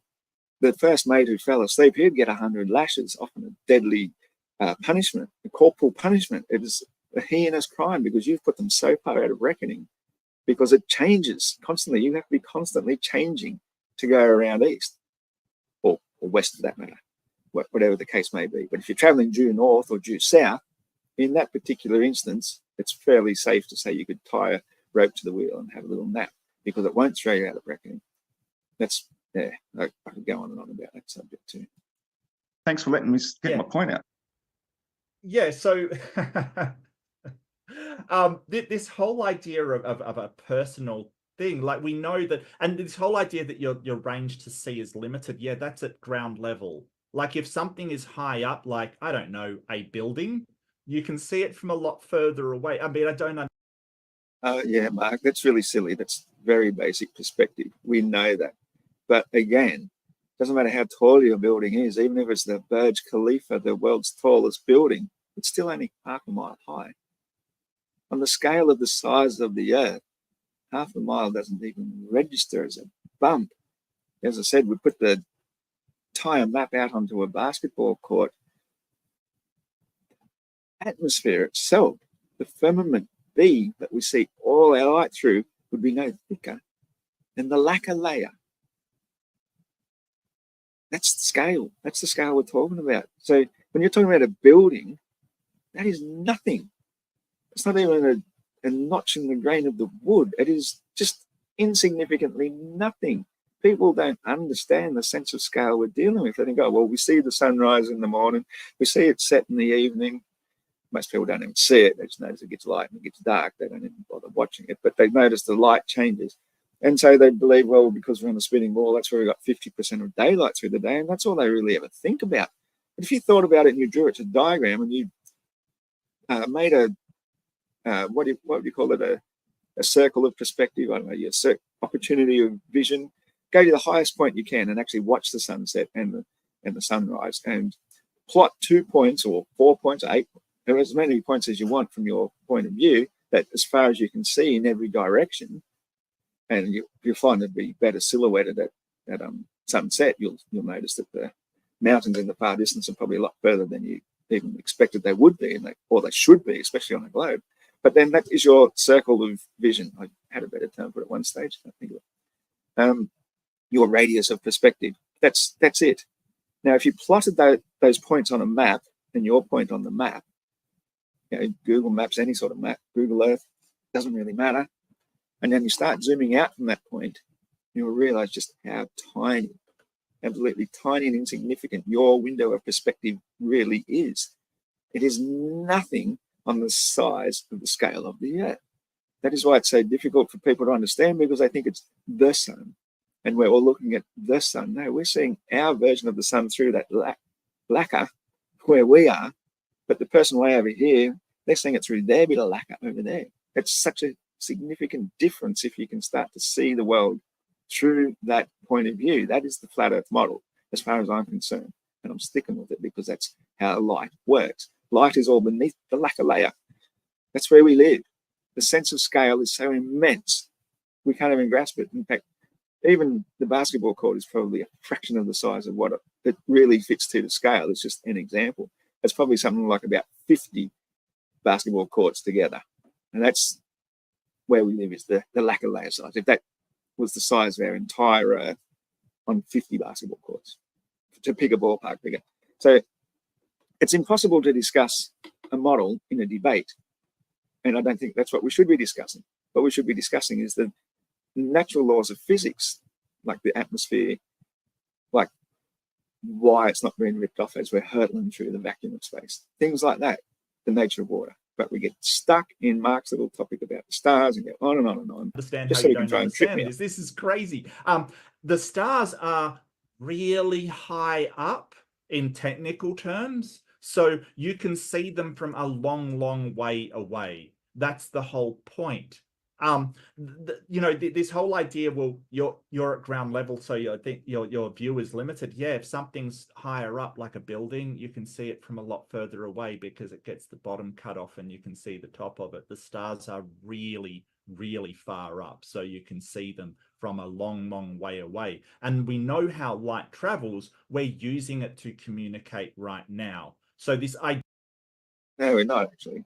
That's ridiculous. Well, it's a difficult one because originally they were calling it the Ethernet. So is it ether?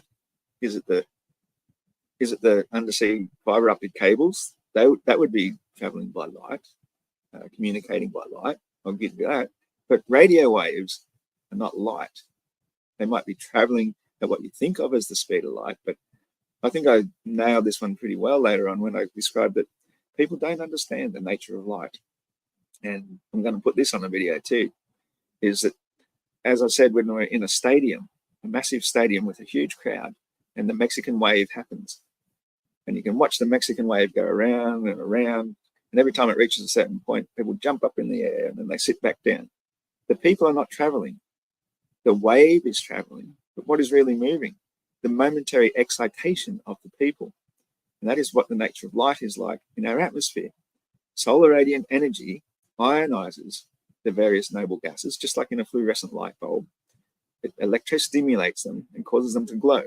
That's turned on. They're momentarily excited. And so that creates the light.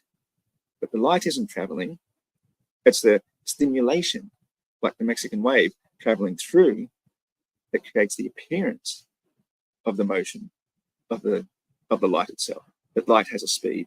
It's not. It's the speed of excitation of the molecules. The light itself isn't traveling. It's instantaneous right there in that particular spot.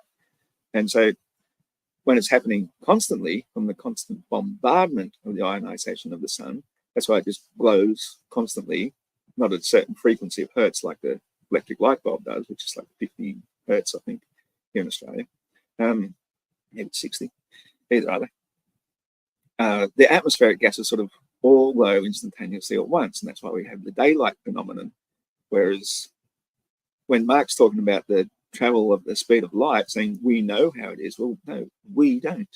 What's happened is somebody's turned on a source of light at one point, and somebody a certain distance away has somehow been able to measure the length of time it takes for the excitation through the various molecules to reach them. And that's what's given us the speed of light. But it's not the light itself that's traveling. I just needed to make that point because I think it's very valid. If you're going to talk about anything to do with lights, anything to do with the celestials, anything to do with the sun and the moon, which is what nearly every single glober always wants to focus upon, anything but the earth, and if you don't understand the nature of light, then there's no conversation to be had, because you're just thinking that's a thing, that's a solid thing. You think that apparition of light I see in the sky and call the sun is the sun. Why isn't it making a sonic boom as it rushes through the air? It's shit like that. They've got no idea. It's the apparition of light through the atmosphere hitting your eyes that becomes your personal apparition of something that you're seeing. And so there's no point discussing all these sorts of things, how they work on the flat earth, if you don't understand our model in the first place. And I have to spend a 5-hour lecture to explain them to you so we can move on to the next topic. The idea that suddenly this kaleidoscope thing has stopped its light to us is nonsense. It's absolute ridiculousness. Like, I want to know how this facet projects onto one area but not onto another. 10 minutes later. Absolute ridiculous. And this whole idea of, well, if you have a point on the wall and someone says almost north, sir, the problem is that looking at the south celestial circumpolar stars, some of the stars are going east to west on your model. Some are going west to east. Some are going north to south because it's a rotation. They're going in all different directions. Now, on the globe model, we understand that that is around the southern pole, which you never answered this question. How does that work on a flat Earth? That some are going towards the edge of the Earth, some are coming from the edge of the Earth towards you, some are going. We've just spent the entire open discussion trying to answer that, which I would have answered in my very first statement had he even let me finish. And we're still at it, and we still can't let it go because that was his point. That's all he's got, is the observation of the stars. I would thoroughly love to have moved on and discussed something seriously to do with the stationary planar Earth rather than looking at the lights in the ceiling. But here he is. Left to right across the edge of the flat Earth. Some are going right to left across the edge of the flat Earth. You never explained how that happened. You just said it is so. You don't seriously believe that we think the Earth has an edge, that the flat Earth has an edge. You know, the Antarctica is just the rim that we know of, that we can't go beyond. And that's where the whole, everything seems to rotate around above us. So we get a different projection around Antarctica, which is why, again, because it is the an individual facet on each section of it, that as the light gets projected down towards our summer, it actually extends further and further out, which is why the light does spread around more and more of the exterior to give more than 12 hours daylight through our summer season. And at the far extremities of that, especially towards the solstice itself, the sun can get point far enough outwards that it actually goes right around the whole entire rim of every single facet. So from every different place in Antarctica, you will actually see your own individual sun going around the horizon. Whereas when we see the 24-hour sun in the northern hemisphere, it does more of a sine wave sort of thing because of our distance from the poles. So I think so I have a question. Yeah, no, I have a question then. So is there a south pole in Antarctica that causes these stars in the rotation to then go north beyond it? No. As we go No. outside, So stars extend out when you go infinitely. Hang towards, on, let me finish. As the stars extend out infinitely, potentially into infinity, all we see are the ones that we see through our individual facet, which is where there's that dark spot in the center, because it's not actually a pole star at all. It's just the way that the rest of the stars to the limits of Antarctica get projected back down towards us. But there could be more and more stars, keeps on going forever. Just the ones we see get to appear to go in another circle because they're all going around Polaris. They're still going around Polaris. All right. They're just I'm being not talking reversed about in the Polaris. kaleidoscope. Never mention Polaris. It's the south circumpolar stars. Yeah, the but ones all going the around stars the are still center. going No. around Let me Polaris. finish. Let me finish. Hold on there, Horse. We'll let The Mark ones come in. going around the south one. So what we see from your perspective is stars going in all directions because they're all going around that what presumably is a south pole. But to you, it's not a south pole. To you, it's a reflection inverted on some kind of crystal in the sky that has been flipped and then shown to me, even though that's at a different direction than someone in South America, someone in South Africa, someone in the Pacific, somebody in the Atlantic, and it always changes for some reason. We don't know why, and maybe you could explain this, why it moves to show it at the south anywhere in the southern hemisphere that you go. If there's only 12 of them, why do I never see it on an angle to the? It is just so painful that it's just not a topic we should have wasted the entire debate on. You know, I should have just put my foot down and said, yep, let's just move on now. We've discussed that as far as we can take it. But no, I just don't do that. I'm too nice of a person in a conversation with anybody, even the most obnoxious assholes in the world. I still at least bide my time and try to answer people's questions politely as possible. Whereas when I tried to move on way back, just let him have his last word, like Ryan suggested, and then we start talking about something that completely destroys the globe, like air pressure. South. Because you probably don't travel the oceans all the time and there's nothing different to see if you were out in the middle of the Pacific. But we see them from personal locations once again. And we have our day and nights at completely different times. So when we're seeing the sun, they're seeing the stars. And we're seeing the stars, they're seeing the sun. That's just how the model works. Everything is rotating around as a singular body, everything around Polaris.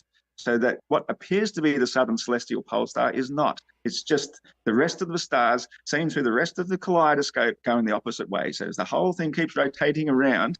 Now, I've actually described it more as a star tetrahedron shape, which I'm sure you're probably quite familiar with, these sort of things, where it's like two intersecting pyramids, one upside down, one the right way up. And as that sort of rotates, that sort of also presents facets as well. So it may not necessarily be the facets as I've described, which again, I've also described in my video about Lucy in the Sky with Diamonds. There could be multiple different things that we don't understand, but still present them to us in a different way. And basically, I think that is reflected in the pyramids. That's why the pyramid is such an important shape found mysteriously. I'm not going off onto a places around the tangent world. about the pyramids. He interrupts, even though I'm saying this is relevant to the discussion. He doesn't want to talk about it, whereas I'm saying it's the important part of the particular skylight that we're looking through. In fact, now that I've got no audience, this is cool. I can just ramble and rant now. If you've read Dan Brown's The Da Vinci Code, you know, reading it from a flat earther's point of view, he didn't say this in the book. This is just what I interpreted out of the things I've read.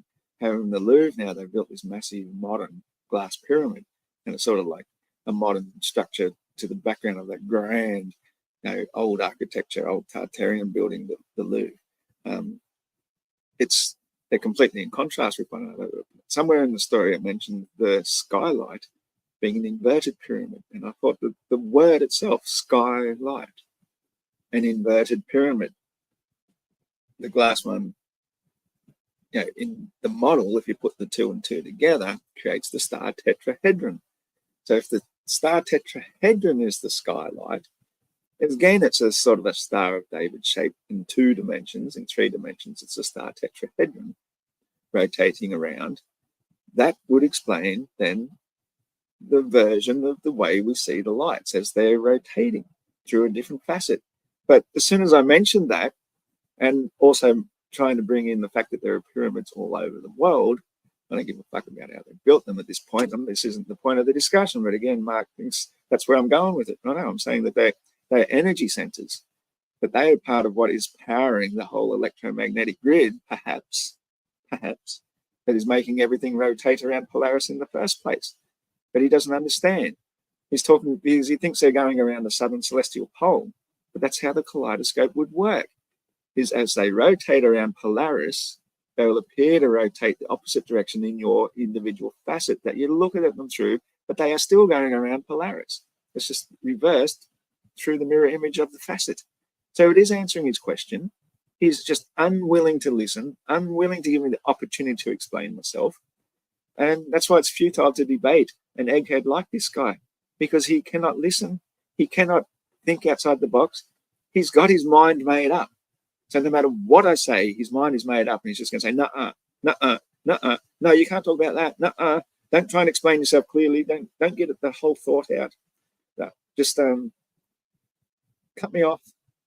And hopefully, Just one second before we get down. Tetrahedron skylight shape. Before we get down a different subject hole there, guys, I know we really like exploring them. We missed our happy 420 votes on our poll there, guys. I was going to say, well, look at that, everybody. It's time to light up and look at the poll. All right, so the Earth is flat. We got 26% of our audience voting for flat, coming in at 59% for the globe. And then maybe this isn't politically correct, but I grew up. Also, I think it's interesting that they have these polls because it's got really nothing to do with the debate whatsoever. This is just people expressing their personal point of view. And if this was a reflection of all of society, then the flat side should have maybe 1 or 2%, really. So it shows that there are more flat earthers who are getting more and more aware, who watch these sorts of things because they're the ones who are truly interested in it. You'd expect to be more like at least 80% on the side of globe. Because it's got nothing to do with who's debating and what they're saying. It's just they're going to express their personal opinion through the opportunity to vote. So, yeah, the polls are sort of meaningless. I'm not got no bitter grapes, sour grapes whatsoever, or whatever you call it. I'm not trying to make excuses or anything. I don't expect to win in a poll because truth is not a democracy, for one thing. When has the mob ever been right throughout all of history? I always prefer to be the one on the fringe. So, if anything, I'm surprised I've got as much as I did, 29%. It's amazing. In the 2000s, so the Earth is in better shape than your mom. 15% voted for that. So we're gonna carry on. If you have any, yeah, let's launch in from there beyond the pyramids. Mark Reed to respond to what you just heard. And before you do, because I am trying to do housekeeping and trying to do my job and the things I'm supposed to do, we got over 600 people watching right now, just a little over 450 votes, but our like button is looking really just untouched, everybody. So, like, won't you just give it a poke? All right, go ahead there, Mark Reed. Let's see if we can get back on track. Yeah, so this whole thing of I don't travel the ocean. Yeah, people do, sail on ships and things like that. That people are navigators. They do use ships, and we have seen all kinds of things like that. If you travel from sort of the equator south, you won't see this facet change. You won't have a point at which you and I have, when I was a child, done a cruise. Oh man, so we've got to listen to his life story now as well. This is not how we do a debate. Honestly, it's maddening now to watch back and see what I let him get away with. But obviously I'm not a rude prick who's going to jump in and say, we don't want to hear about your childhood cruise when I'm trying to explain the star tetrahedron based on the pyramid shape. I get cut off straight away and I don't get to finish my point whatsoever. And he starts telling us his life story. When I was a kid, I went on a cruise. People do travel over the sea. He's asking why we don't see through different facets, and I'm explaining we don't, because where we're traveling, what we're seeing is actually still sort of moving with us, subjective, as a fact of perspective. It's really hard to get a word in to make it make sense to this guy. Around from Sydney to Queensland to Fiji, How lovely. I went to Did you go Vanuatu to as well. Disneyland Now, too? if you look at that, and surely someone would have noticed the change of facet. Nobody has, because it's not real. It's just a made up I already explained bullcrap it though to you. story. Excuse me, I'm talking a bullcrap No, you're story not. that somebody has thrown out to try and explain something that can't be explained on their model. You're speaking This nonsense. whole Let me address your point.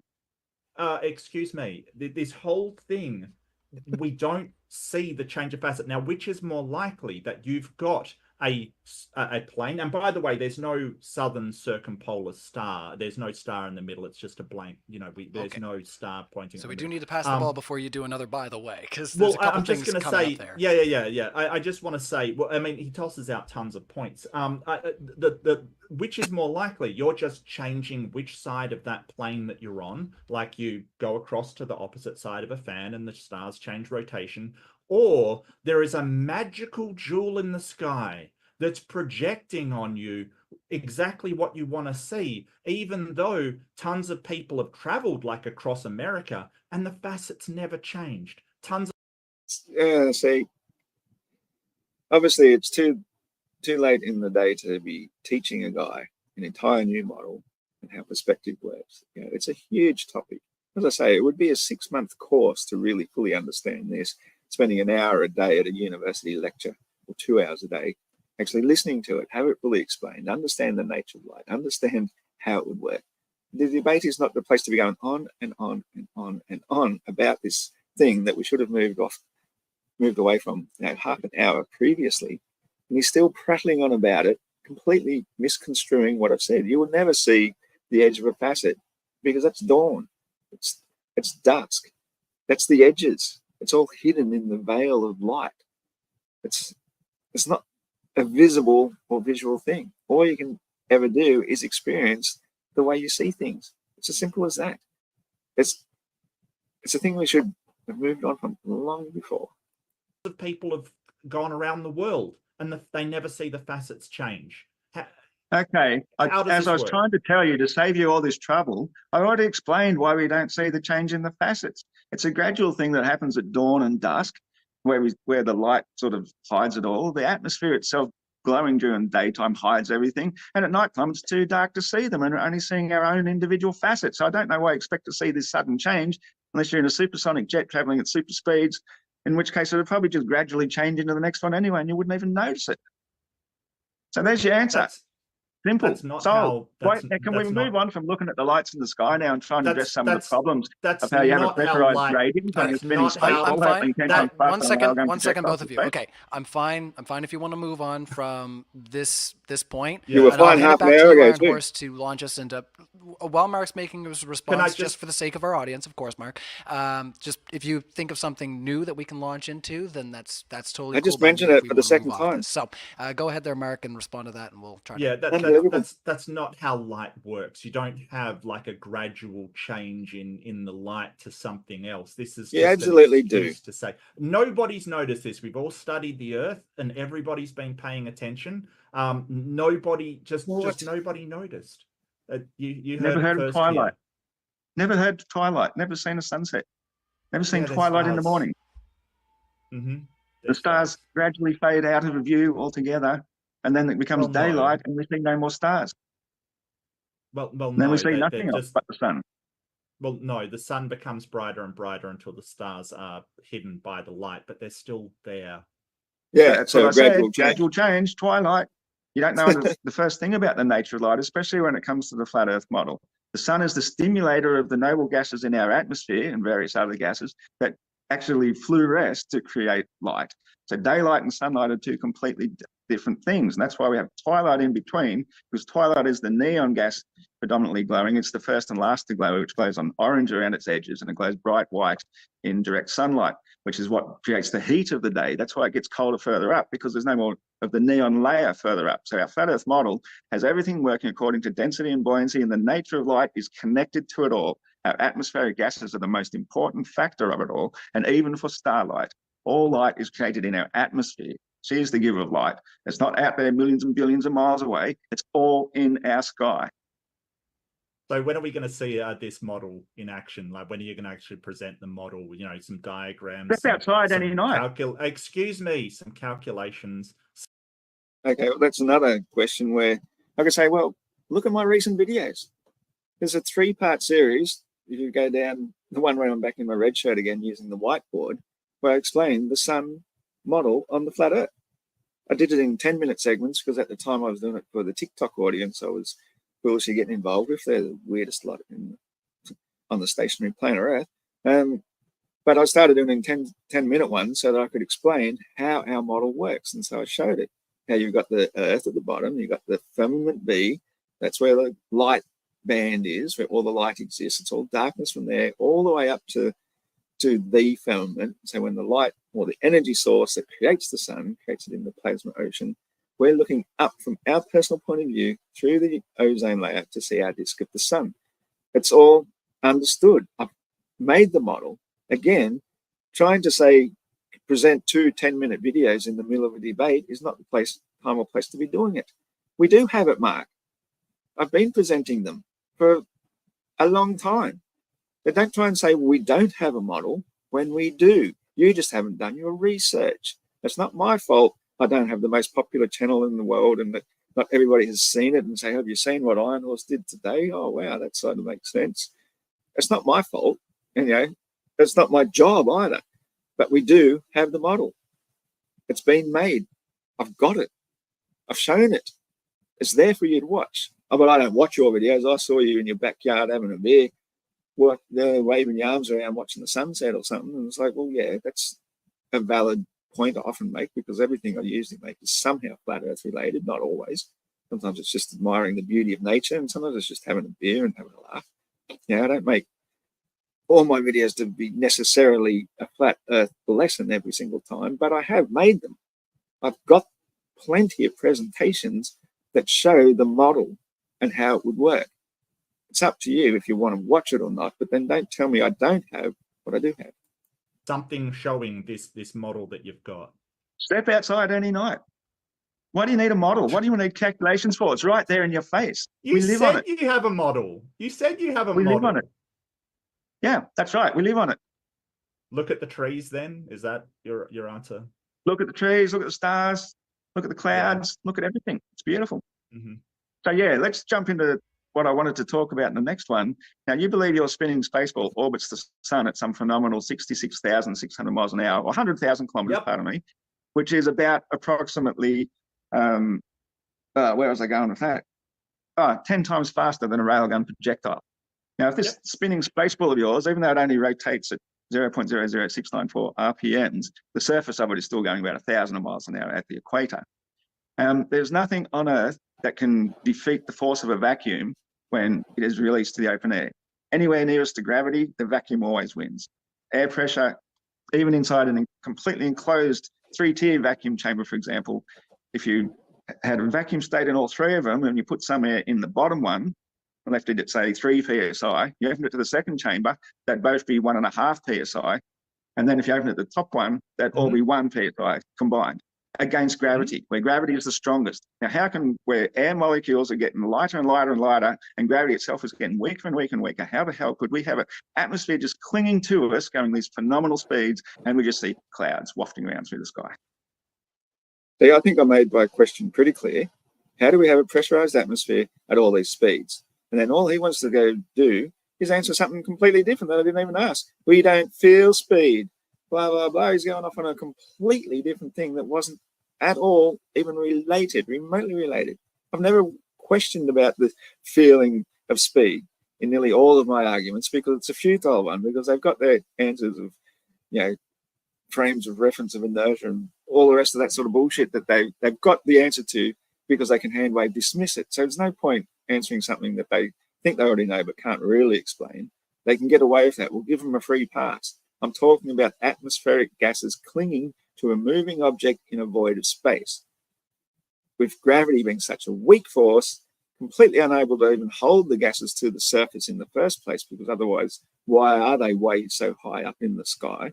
Gravity is powerless against a vacuum. The vacuum always wins in every example we can use, from the tiny finger over a straw, lifting it out of the glass, and the water won't fall out of the straw because it's created a tiny vacuum at the top there. As soon as you move your finger, of course, the water does drop out.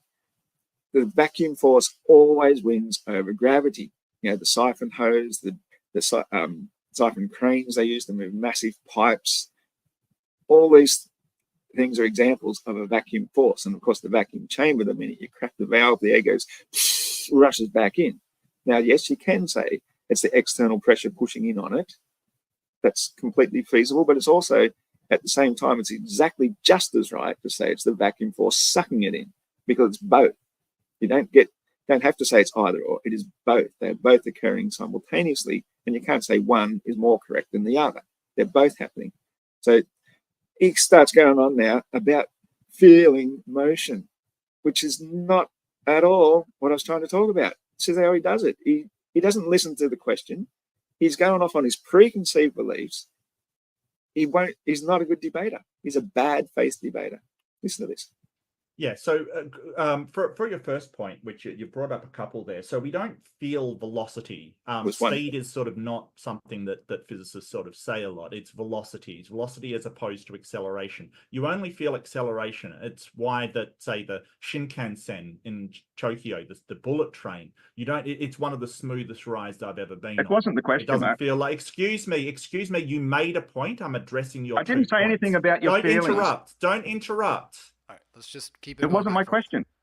All right, just 1 second there, Mark. So if he doesn't feel like you're answering his question, just succinctly, just clarify what your question was. Hold on a second. Hold on, Ryan. I wasn't talking about the feelings of it. I was talking about how the air clings to it at those speeds through vacuum.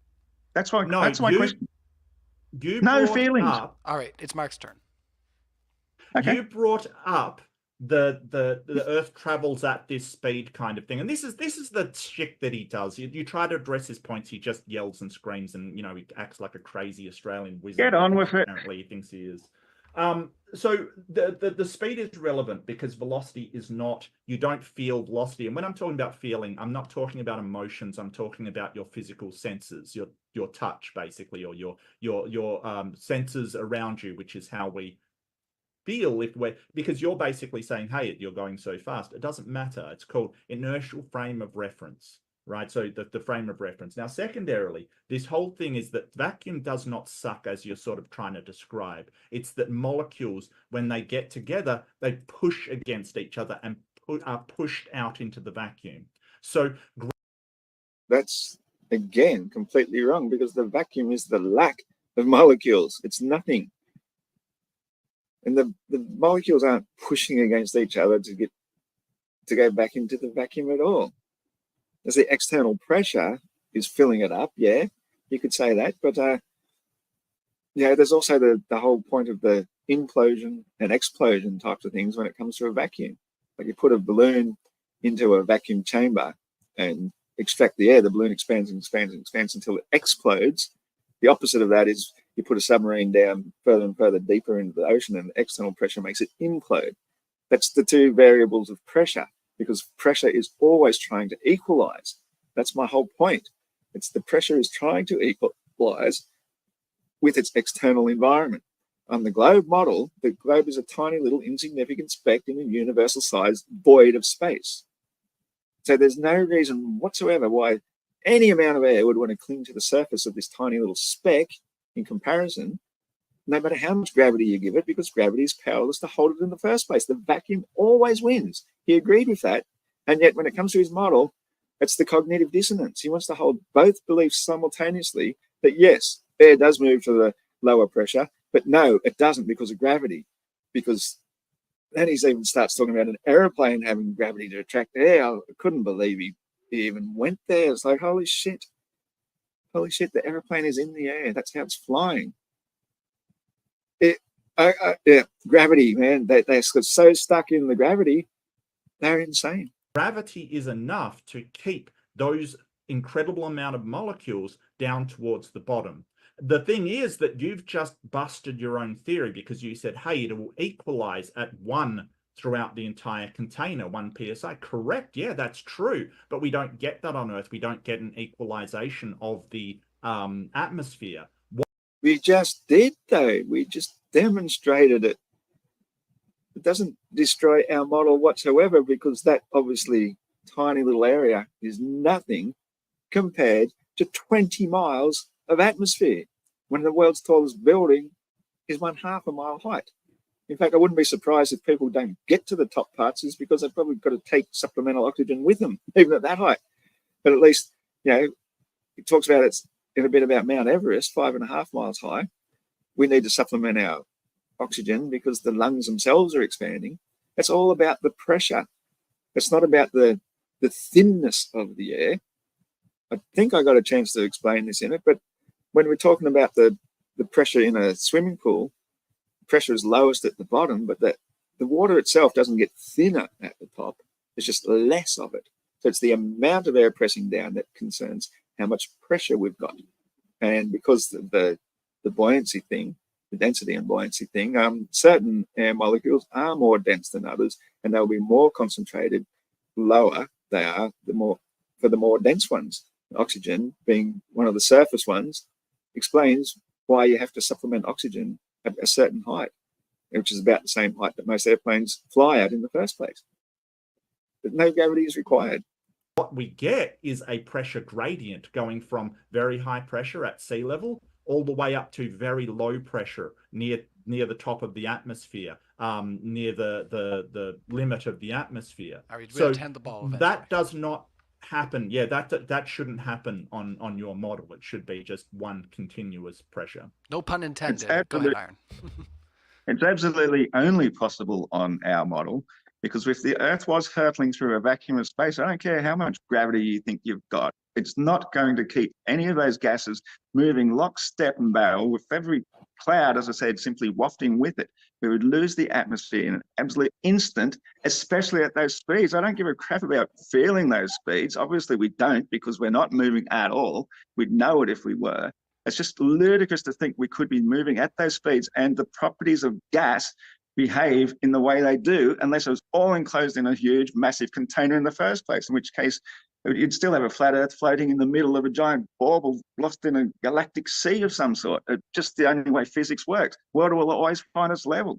That debunks your globe. Okay, that's another point. Water was wow. That's just like a catch cry. So this whole thing is basically. Excuse me, Ross. All right. To be fair, you did cut him off on the last of his sentence, but this is fine. Go ahead there, Mark. Well, he keeps going to multiple points. Yeah, it's always fine for Mark to cut me off. Well, no, it's like water level because they're all fluids. So just because water finds its level, gases do the same sort of thing. It's just that they're far more homogeneous because they're not defined like between oil and water, for example. When we have a liquid density tower, the liquids sort themselves out with a very definitive layer. But when you look at the sunset, for example, you will see how high the neon layer goes. You will see how high various layers. On certain days I've seen multiple, almost similar to a rainbow, I guess, in a sense, but completely different subtle colors. I've seen greens and purples and obviously the orange of the neon lower down. They layer themselves out according to their density, much more loosely. That's why it's very slow gradient. You barely notice. There's no fine line between the orange and the blue again, for example, at sunset. It's just a very gradual fading distance. That's the nature of gases. Homogeneous, of course, meaning mixed. So it is like water. That's why I used like water, finding its level as an example. And that's where you felt the need to cut me off, because it's another topic. It's not another topic at all. It's the same topic. It's talking about density and the layering of the various density layers that could only work on a stationary flat surface, with topography. It cannot work on a ball hurtling through a vacuum of space. It's really quite simple. And he thinks I've jumped to another topic because I mentioned water. And I really don't want to do this thing again of him cutting in and I can't address it. Who are you to speak? The Earth hurtling through space, as I've explained, it's an inertial frame of reference, and everything in that frame of reference has conservation of momentum. So the air is traveling with us through a frictionless space. It's not that it would get ripped away, because ripped away by what? What would rip it away? There's nothing out there to rip it away. That's what would rip it away, the nothing. He doesn't understand the most basic principles of pressure, high to low. We've just discussed them with the vacuum chamber, how the high pressure immediately rushes to fill the void.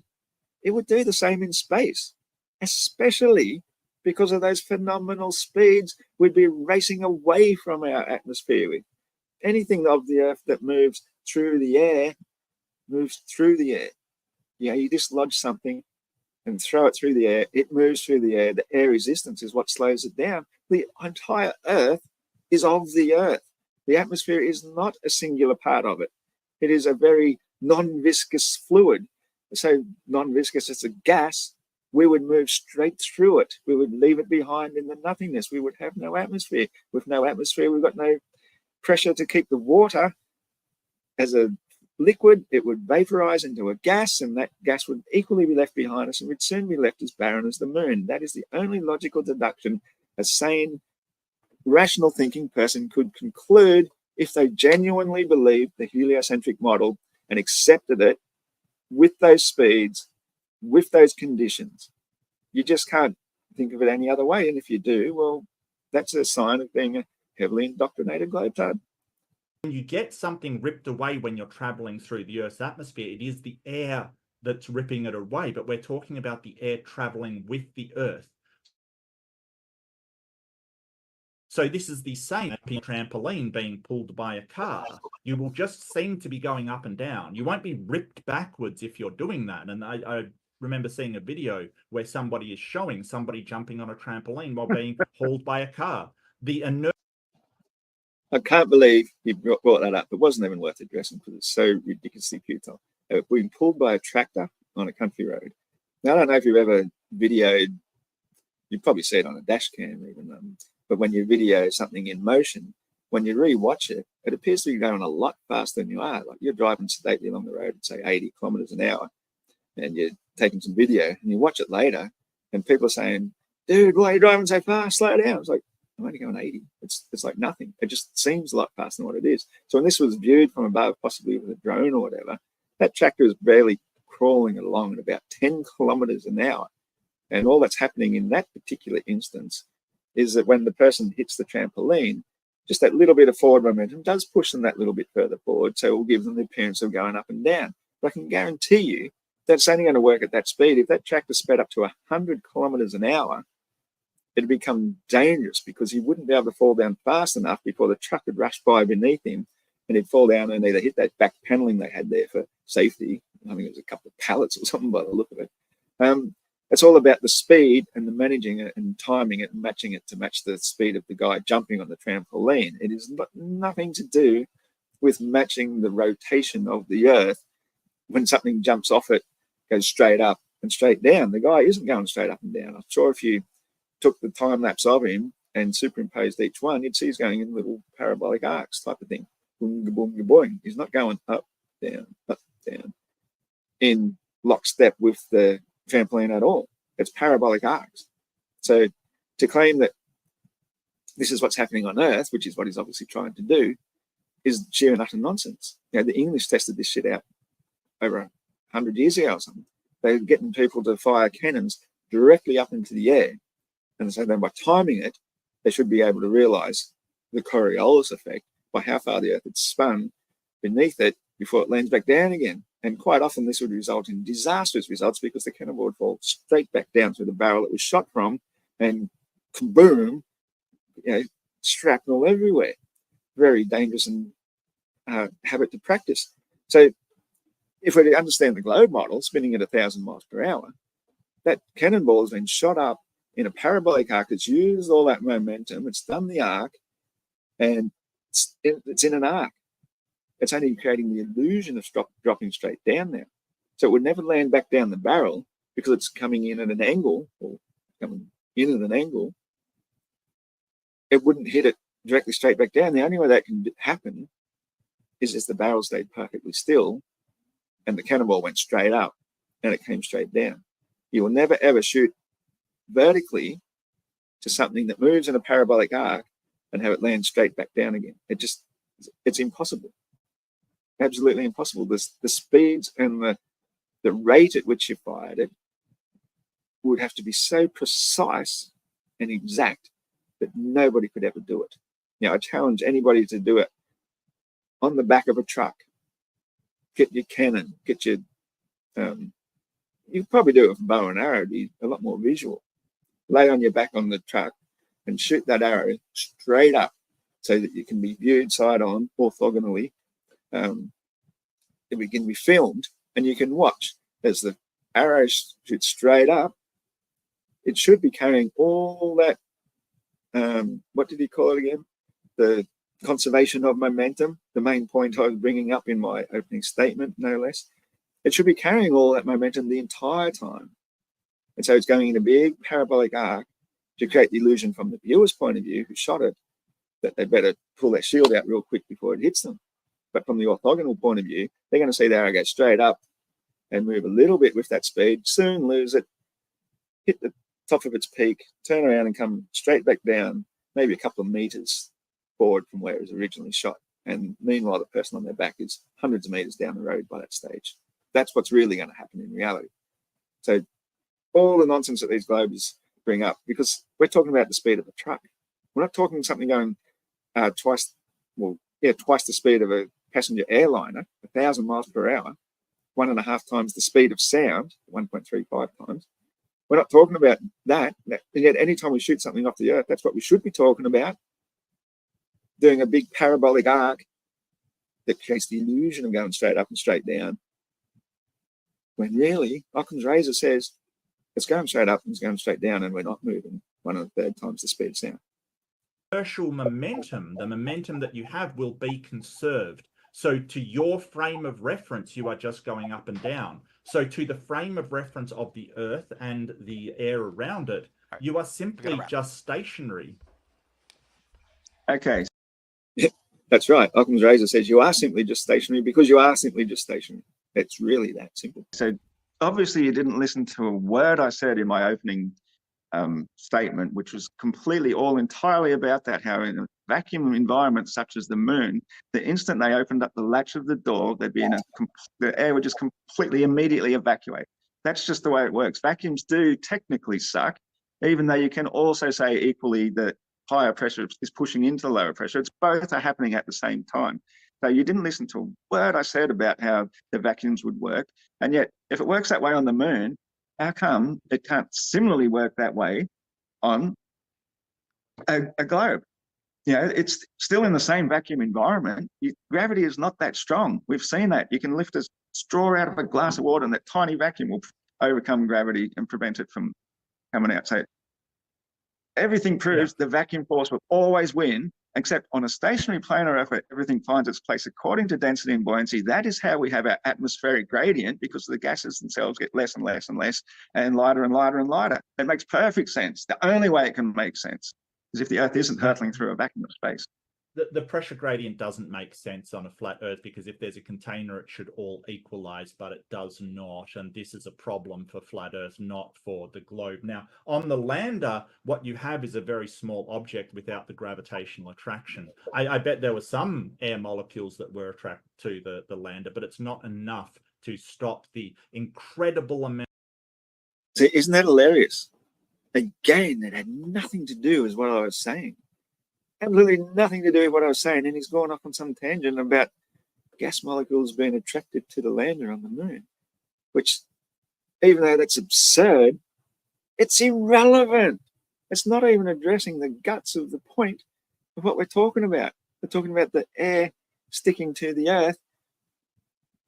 And he's talking about it, the air that escaped from the Looney lander when we released the seal in a universe-sized vacuum. You know, it's the opposite of what we do when we have a vacuum chamber here on Earth, where the vacuum is the tiny thing and the air wants to rush to fill it.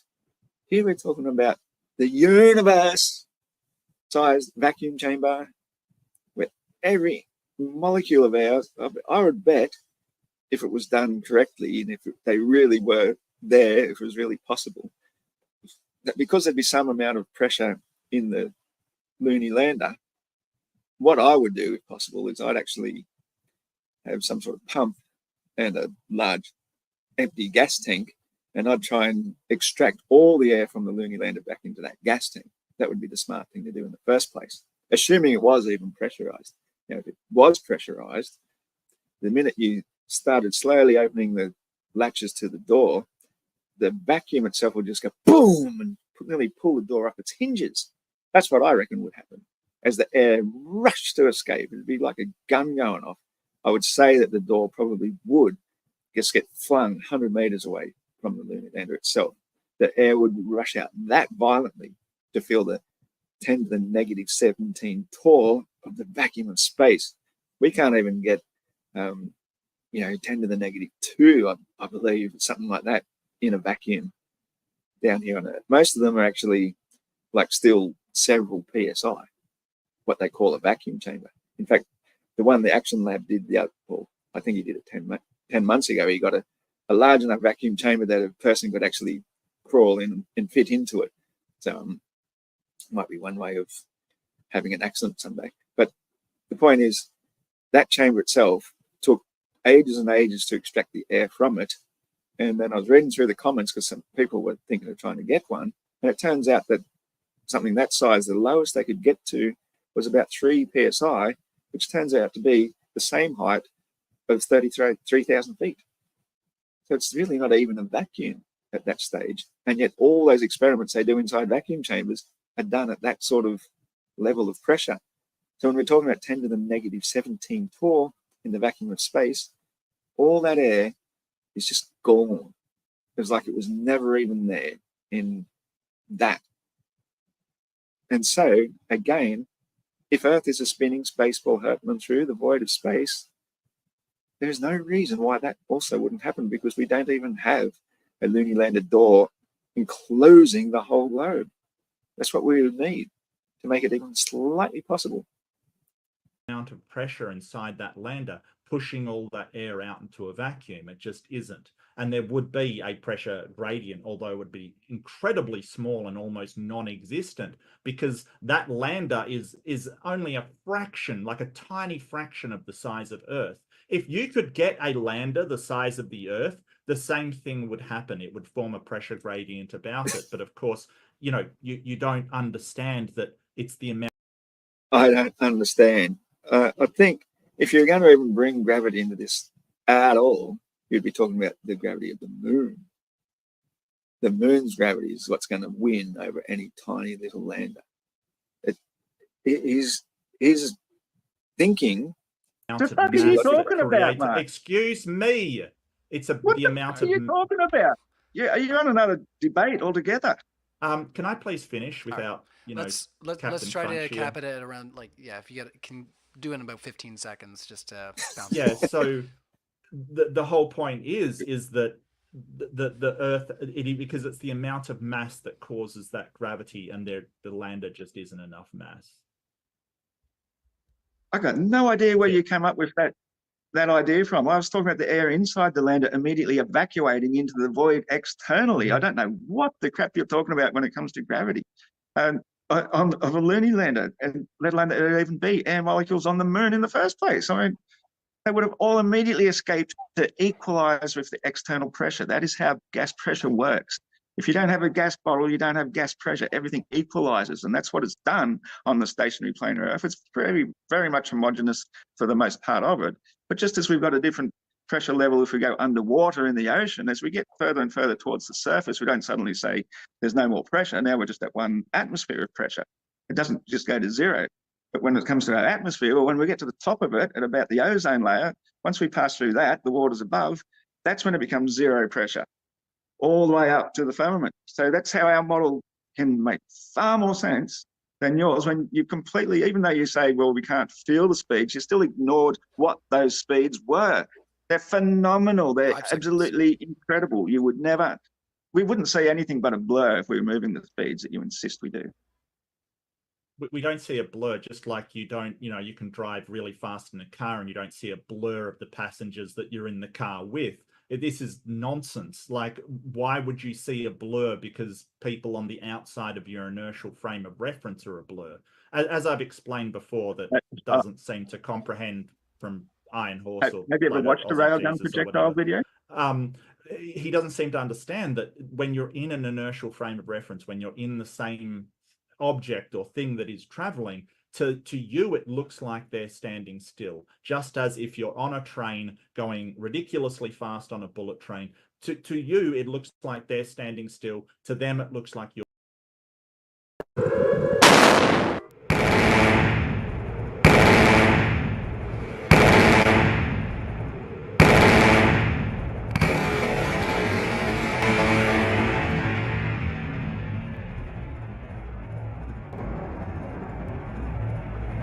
Super slow motion. Super slow motion.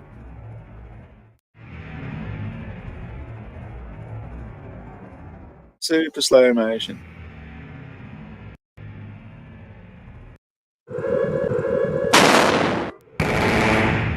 Normal speed.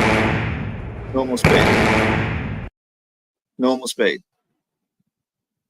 Mark thinks that if we're moving 10 times faster than that normal speed, that the atmosphere is still going to cling to us with wafting clouds, and Handwave dismiss it because it says, well, gravity. That's a railgun projectile. The orbital speed of the Earth is 10 times faster than that at normal speed. That's Global's logic for you. You know, we don't feel speed. Going back. There we go. A blur. It's the most ridiculous thing ever said. Now, the equalization of pressure under a dome without gravity should equalize it all to one. And he says it's homogeneous. It's not. If you go up Everest, you get so little oxygen that you can pass out. The air is very, what they call thin. And this has been observed by tons of people. I'm not sure why Flat Earth Aussie is saying that it isn't. I have no idea. But it does eventually. And, when you go up in a plane, you can't just open the windows because the air, which is pressurized within the plane, will be forced out. I think that's actually what I just explained with the vacuum chamber too. Obviously not in the debate, but yeah, that 3 psi is there is equivalent to a vacuum chamber down on the Earth's surface.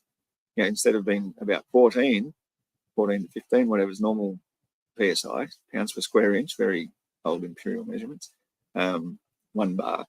That 3 psi is considered a vacuum for most all intents and purposes. So of course the air is going to get sucked out because the high pressure always wants to equalize with the low. It's the most simplest thing any person should be easily able to understand.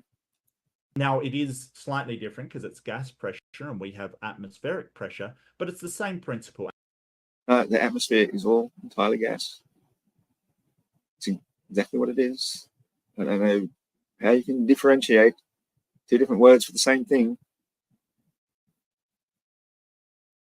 It's like, yeah, I've got this water and I've got this wet stuff made of H2O, but they're 2 different things.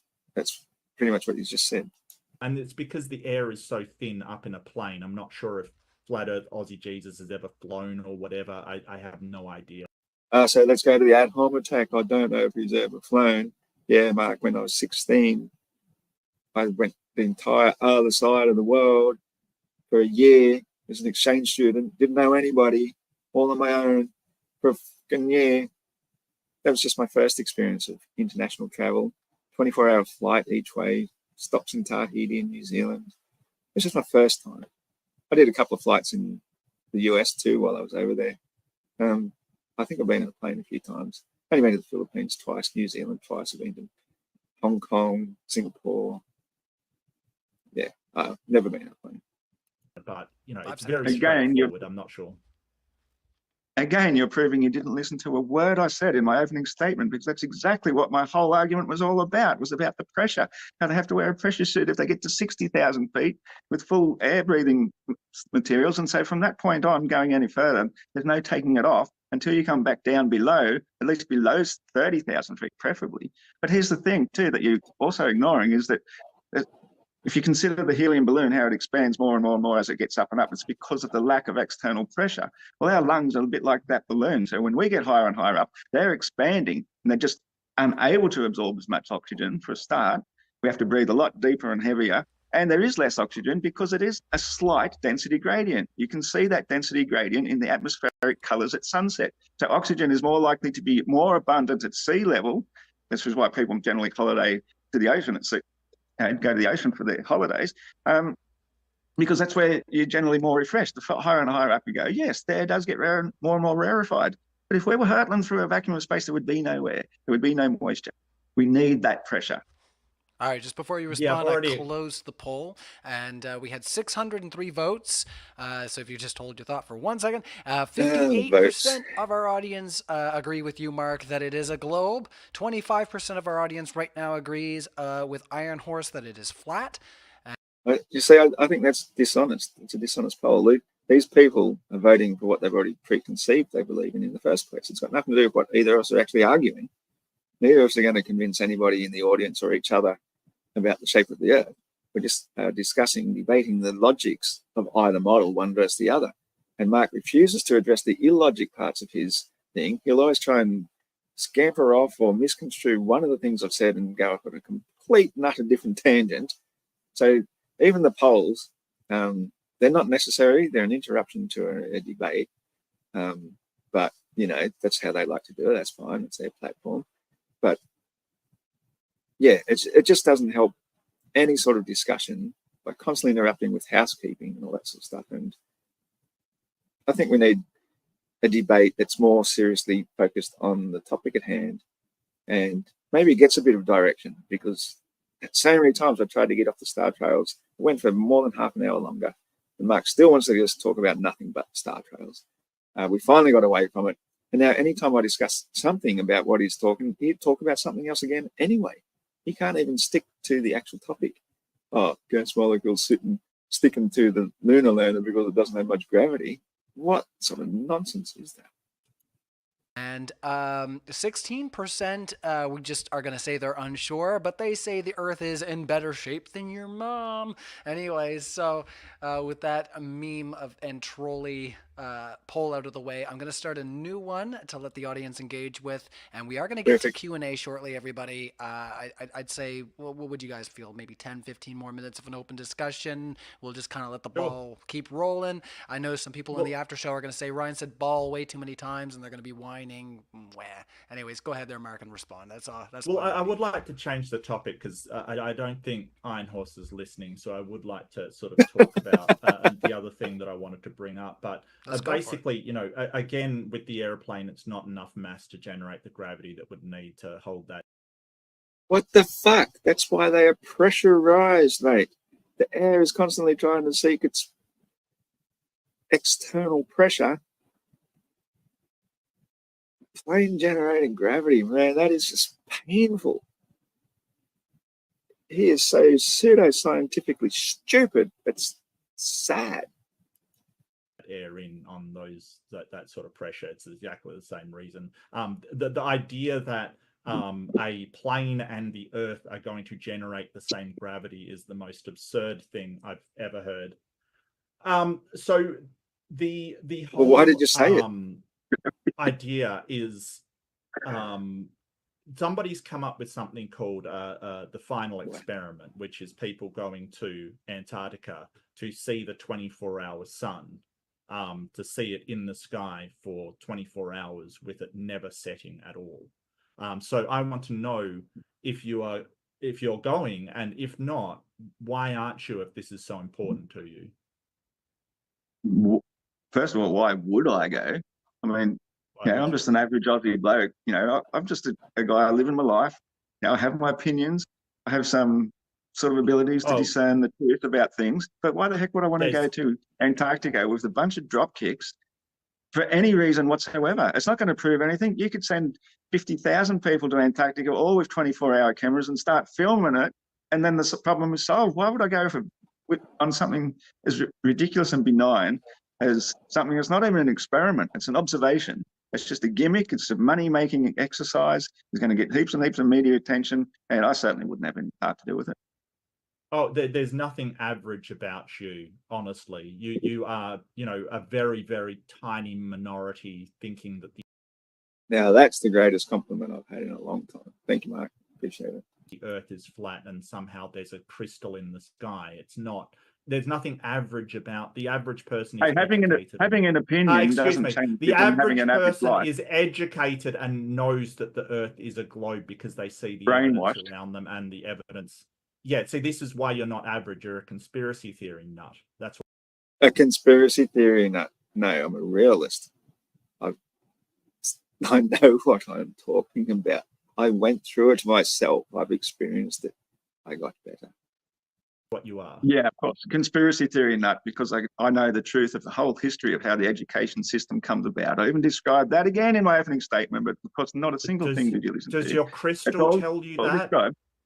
Oh, Does good your one, Mark. crystal You're tell you so that? funny. I described it all in my Maybe- opening statement. All right. Shut up, Mark. Let's Shut up, stop let being a child. Iron Horse jump in here right quick. Well, I'll if hand he's back. allowed to call me brainwashed, I think magic crystal is the least of. Well, that's what my education is. And that's what makes you say silly things about crystals, which are actually quite amazing. So, yes, as I What else said, do the if you crystals- understand what the else do the history of crystals tell you? education, everything goes back to the church. Everything was ruled by the Vatican. All the nuns had all the orphanages. They started all the schools. They had all the hospitals. It's all church, church, church along the way. In 1543, it was a Jesuit priest who gave us the heliocentric model, church.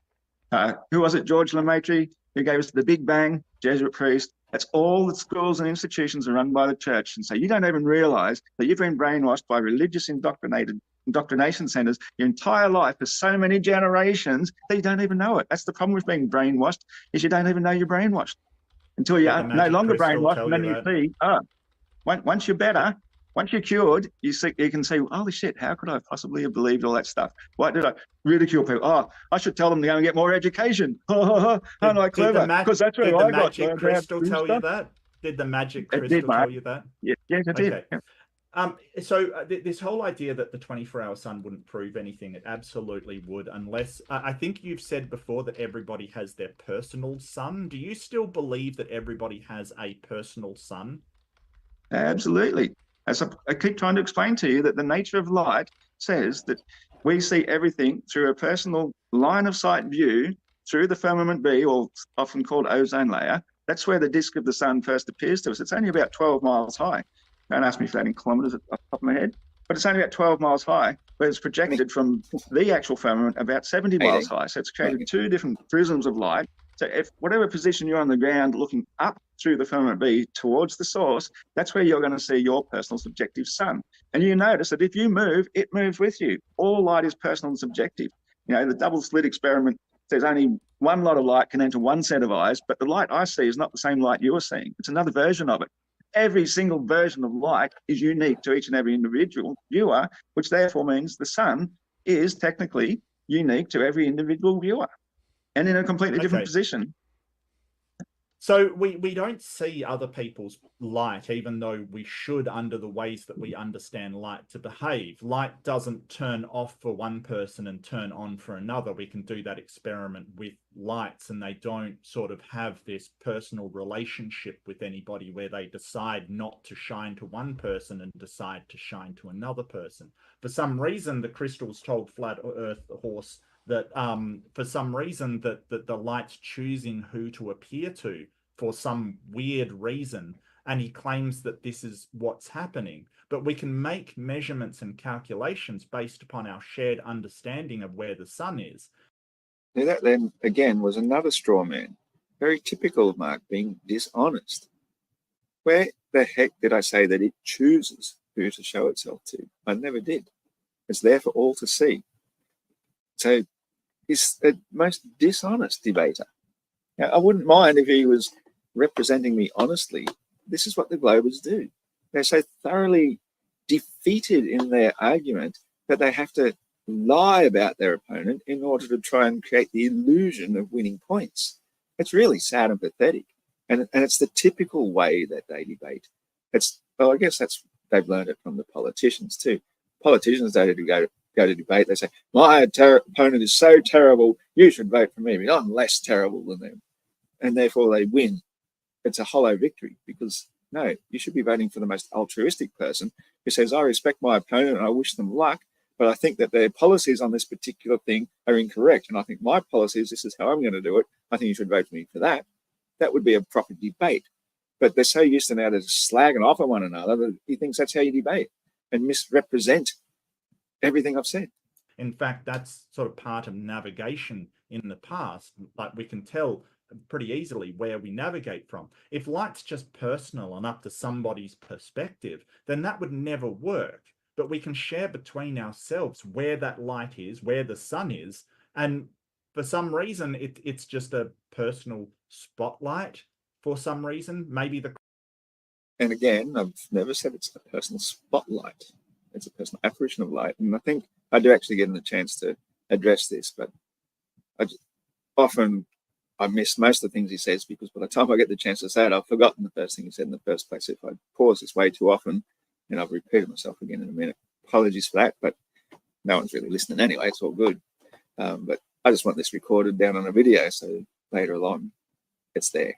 crystal is doing it. I don't know. This is See, he's gone on this silly tangent now about the crystal, just because I've talked about a potential skylight view.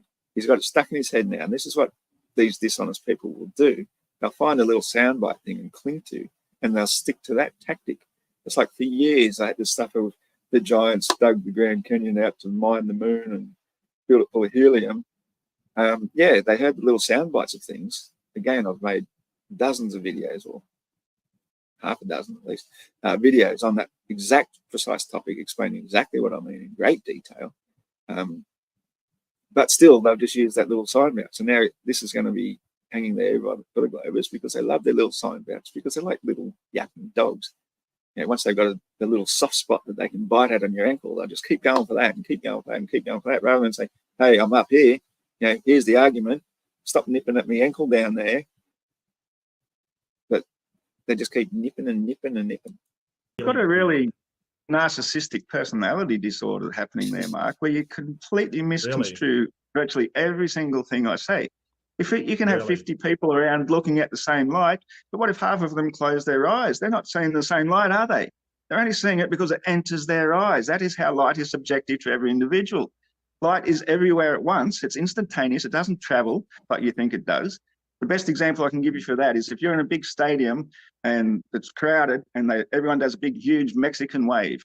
What's happening is the wave moves around through the crowd, but the people aren't moving. The light itself isn't traveling. The wave is moving. And that's what's happening, is that the people are momentarily excited. So that's what's happening with the noble gases of the atmosphere, is when they are temporarily excited, that's what produces the light. And we all each have our individual perceptors of it to absorb our own individual version of it. And it's going to be identical to everybody else's if you're looking at the same thing from a slightly different subjective point of view, but it's still your own unique version. As I proved, all you have to do is close your eyes and you no longer see it.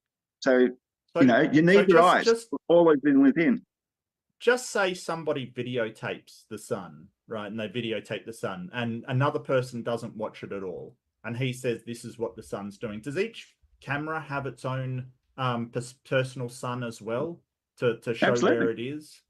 Absolutely. Yeah, absolutely. So how many suns are there exactly? There's one source, and there's every individual's perspective of it. But that's just one sun. That's not. But you're saying there was a personal sun for everybody, not just perspective. Yeah, but the one you see is not the one I see. So it's a different one, but there's still only one. It's an apparition.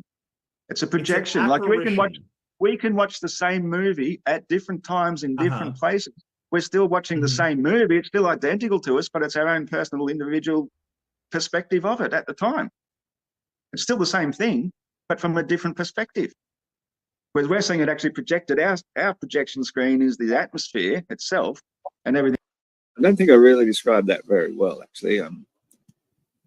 I didn't even intend, never even thought of it like that way before, but it is. You're seeing a different version of the same thing from a different perspective, but it's still an identical movie. And I actually quite like it now that I think about it, because I didn't think about it when I said it. It just sort of popped out. But really, I think I go into better detail when I explain how watching a sunset, how you see the water, the sunbeam reflected across the water coming to your feet. Yeah, Mark obviously didn't get it. I don't think he's ever seen all these thousands and thousands and millions of beautiful pictures of a sunset with the water being lit in that one line. You know, it's one of the things that some of the more religious flat earthers often say, that is Jesus walking on water, because it's the light walking on the water. That's where some sort of mistranslation occurred at some time throughout history. So it is a personal subjective view. I get to it. So yeah, it's not like the movie as such, but it's an analogy that kind of shut him up for a minute anyway. Things projected from the back through to it, to our eyes, to our individual eyes. You can even see it at sunset as you're at the beach and the sun is setting across the water. You'll only see the reflection coming to your feet. Everybody else sees it coming to their feet. They don't see your sun going to your feet. The rest of the water is dark. There's only one ray of light coming to your feet. All light is personal and subjective. No, you'll see reflection on other parts of the water. You won't just see it at your feet and your feet only. You'll see it all over the place. And other people will see different reflections as well, because when light is actually shining somewhere, that light is bouncing off stuff. That's what the reflection is. We can show this with like a mirror or something. It's not that there's a projection for each of you. It's just that light is bouncing off different surfaces. Yeah, exactly. A mirror is a poor example. Yeah, it's actually the ripples that create the facets of light that reach your eyes. Each one of those ripples is actually a facet creating another version of the sun. If you actually zoomed in on each and every one of those little golden bits on the water, each one of them is another sun. So you've got thousands and thousands of suns actually reflecting to your eyes across the water at sunset. But the rest of the water is quite dark. You'll get the odd little ripple here and there, but it's nothing like the main beam, which is coming to your feet. And every other person, doesn't matter how many there are, it could be 5, it could be 50, it could be 5,000.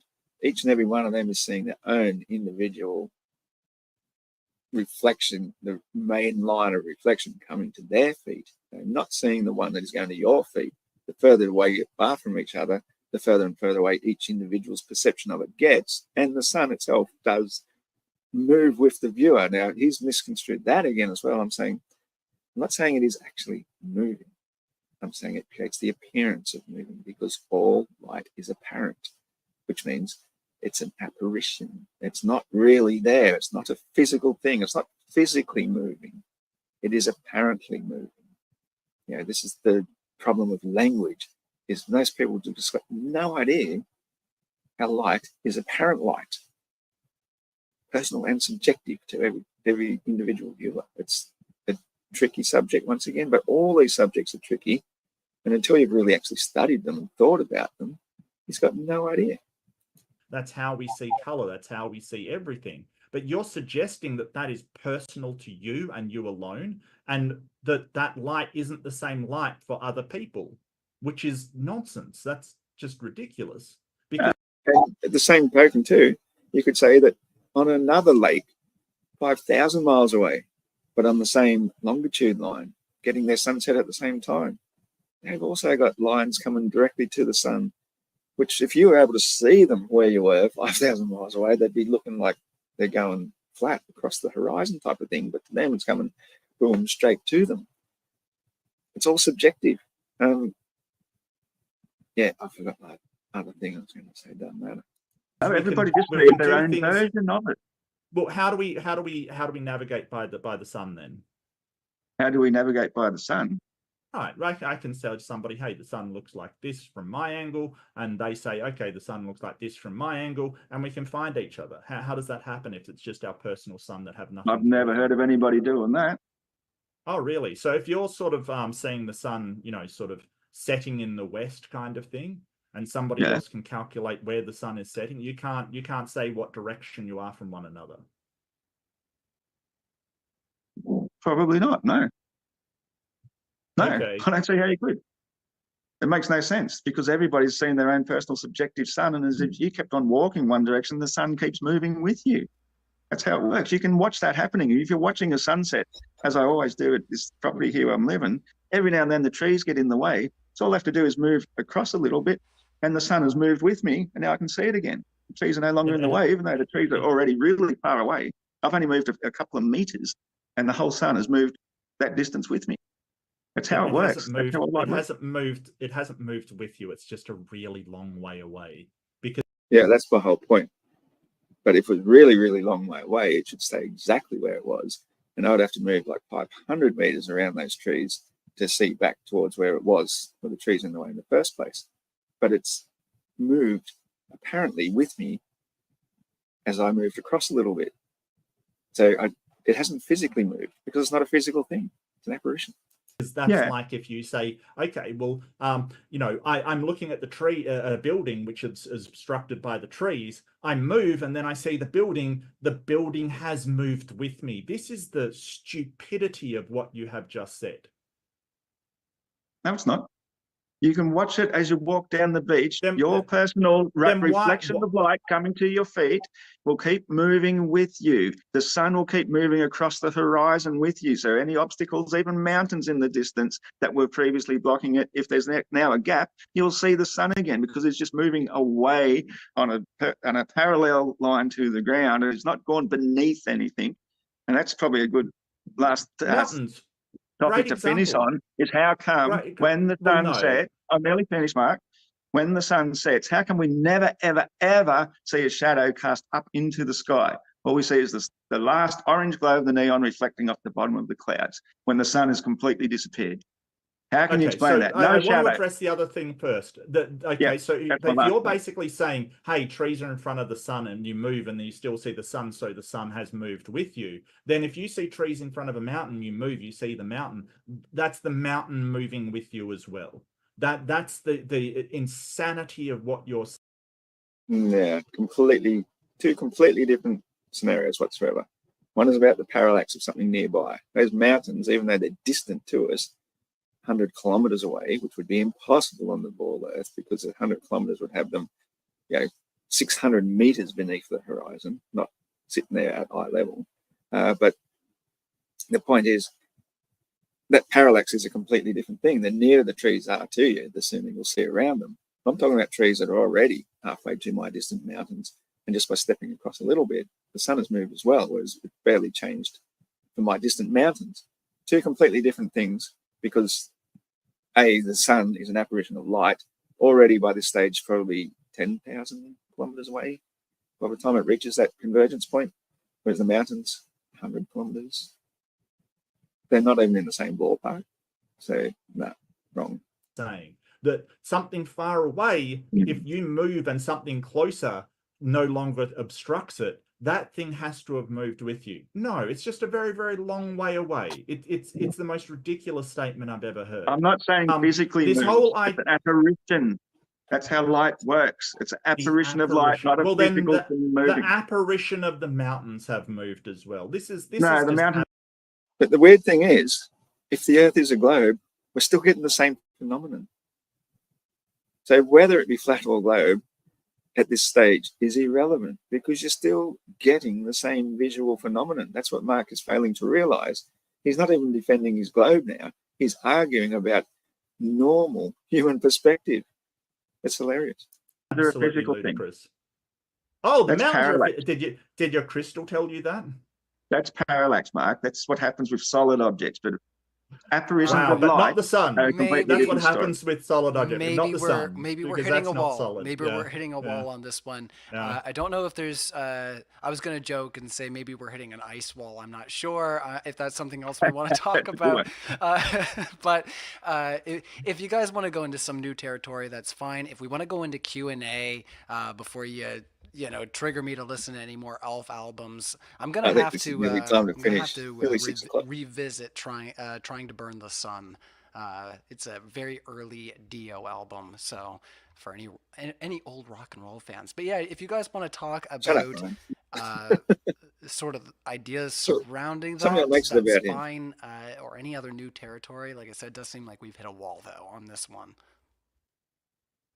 Yeah, I'm good. I think I've sort of explained my model sufficiently well. I don't see any more point to go onwards. Yeah, I think Mark will never really understand any sort of new information, no matter how logically well it's explained to him. He'll still believe the fantasy of hurtling through a vacuum of space. I understand it. It just doesn't make sense. Hang on, I'll let you finish. All right. Despite the way pressurized gases work in any other environment whatsoever, except the universe surrounding the magic space ball. I've explained that, you just don't listen. And, you know, I've explained everything. You Gravity. just basically, Gravity. basically go to a magic crystal told me that you have your sun projection that shines down upon you and you alone. And the sun is never in the same place for everybody else for some reason. And that the magic There's crystal that makes the personality stars disorder again coming rotate. up. All right. Let's Projection. let's Let's go. move into Q&A. Let's move into that Q&A, guys. It doesn't seem like we're going to be able to move on from here. So Personality I'm disorder. counting on you. Awesome. So yeah, that was fun. I can't believe I sat through it all. I was feeling a bit crook there in the middle of it because, as I say, I'm on antibiotics, which I normally never take. I don't have any alcohol whatsoever with it, which has been good because I do like to give up from time to time for a fair amount of time. I think we're going to have one quick more look and remember, kids, that the Earth is orbiting the sun 10 times faster than this normal speed, which you have to slow down to super slow motion to even see. The stage is that one. We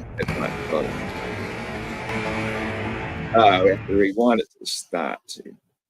Here we go. Back to the whoop, whoop. You see that? Can't even blink. Yeah, super slow motion. You can see what it just did in faster than you can even blink. Straight through all those solid steel barriers, reinforced concrete barriers, just with kinetic energy, by being fired so fast out the electro rail gun, electromaglev type of thing. That's the firing force. It's not even any explosives used, but it takes a shit ton of electricity. It's in a huge power generator to get that much trajectory in the first place. It's been about 8 Mach. Some go 7.6. I've seen some say they go 8.4. Well, the Earth orbiting the sun is 10 times faster than that, if you can believe that. What a cool story, eh? Oh yeah, well, thanks for watching, and I'll see you next time. Hopefully I'll have a more interesting topic to do next time, but I had the afternoon off. I'm going to see the dentist tomorrow. I've got massive pains from this huge thing, which did pop again this afternoon while I was doing this video, which made me feel a bit nauseous. But hopefully I'll be good enough to get some dental work done and get the problem fixed. Take it easy and keep it flat. Catch you later.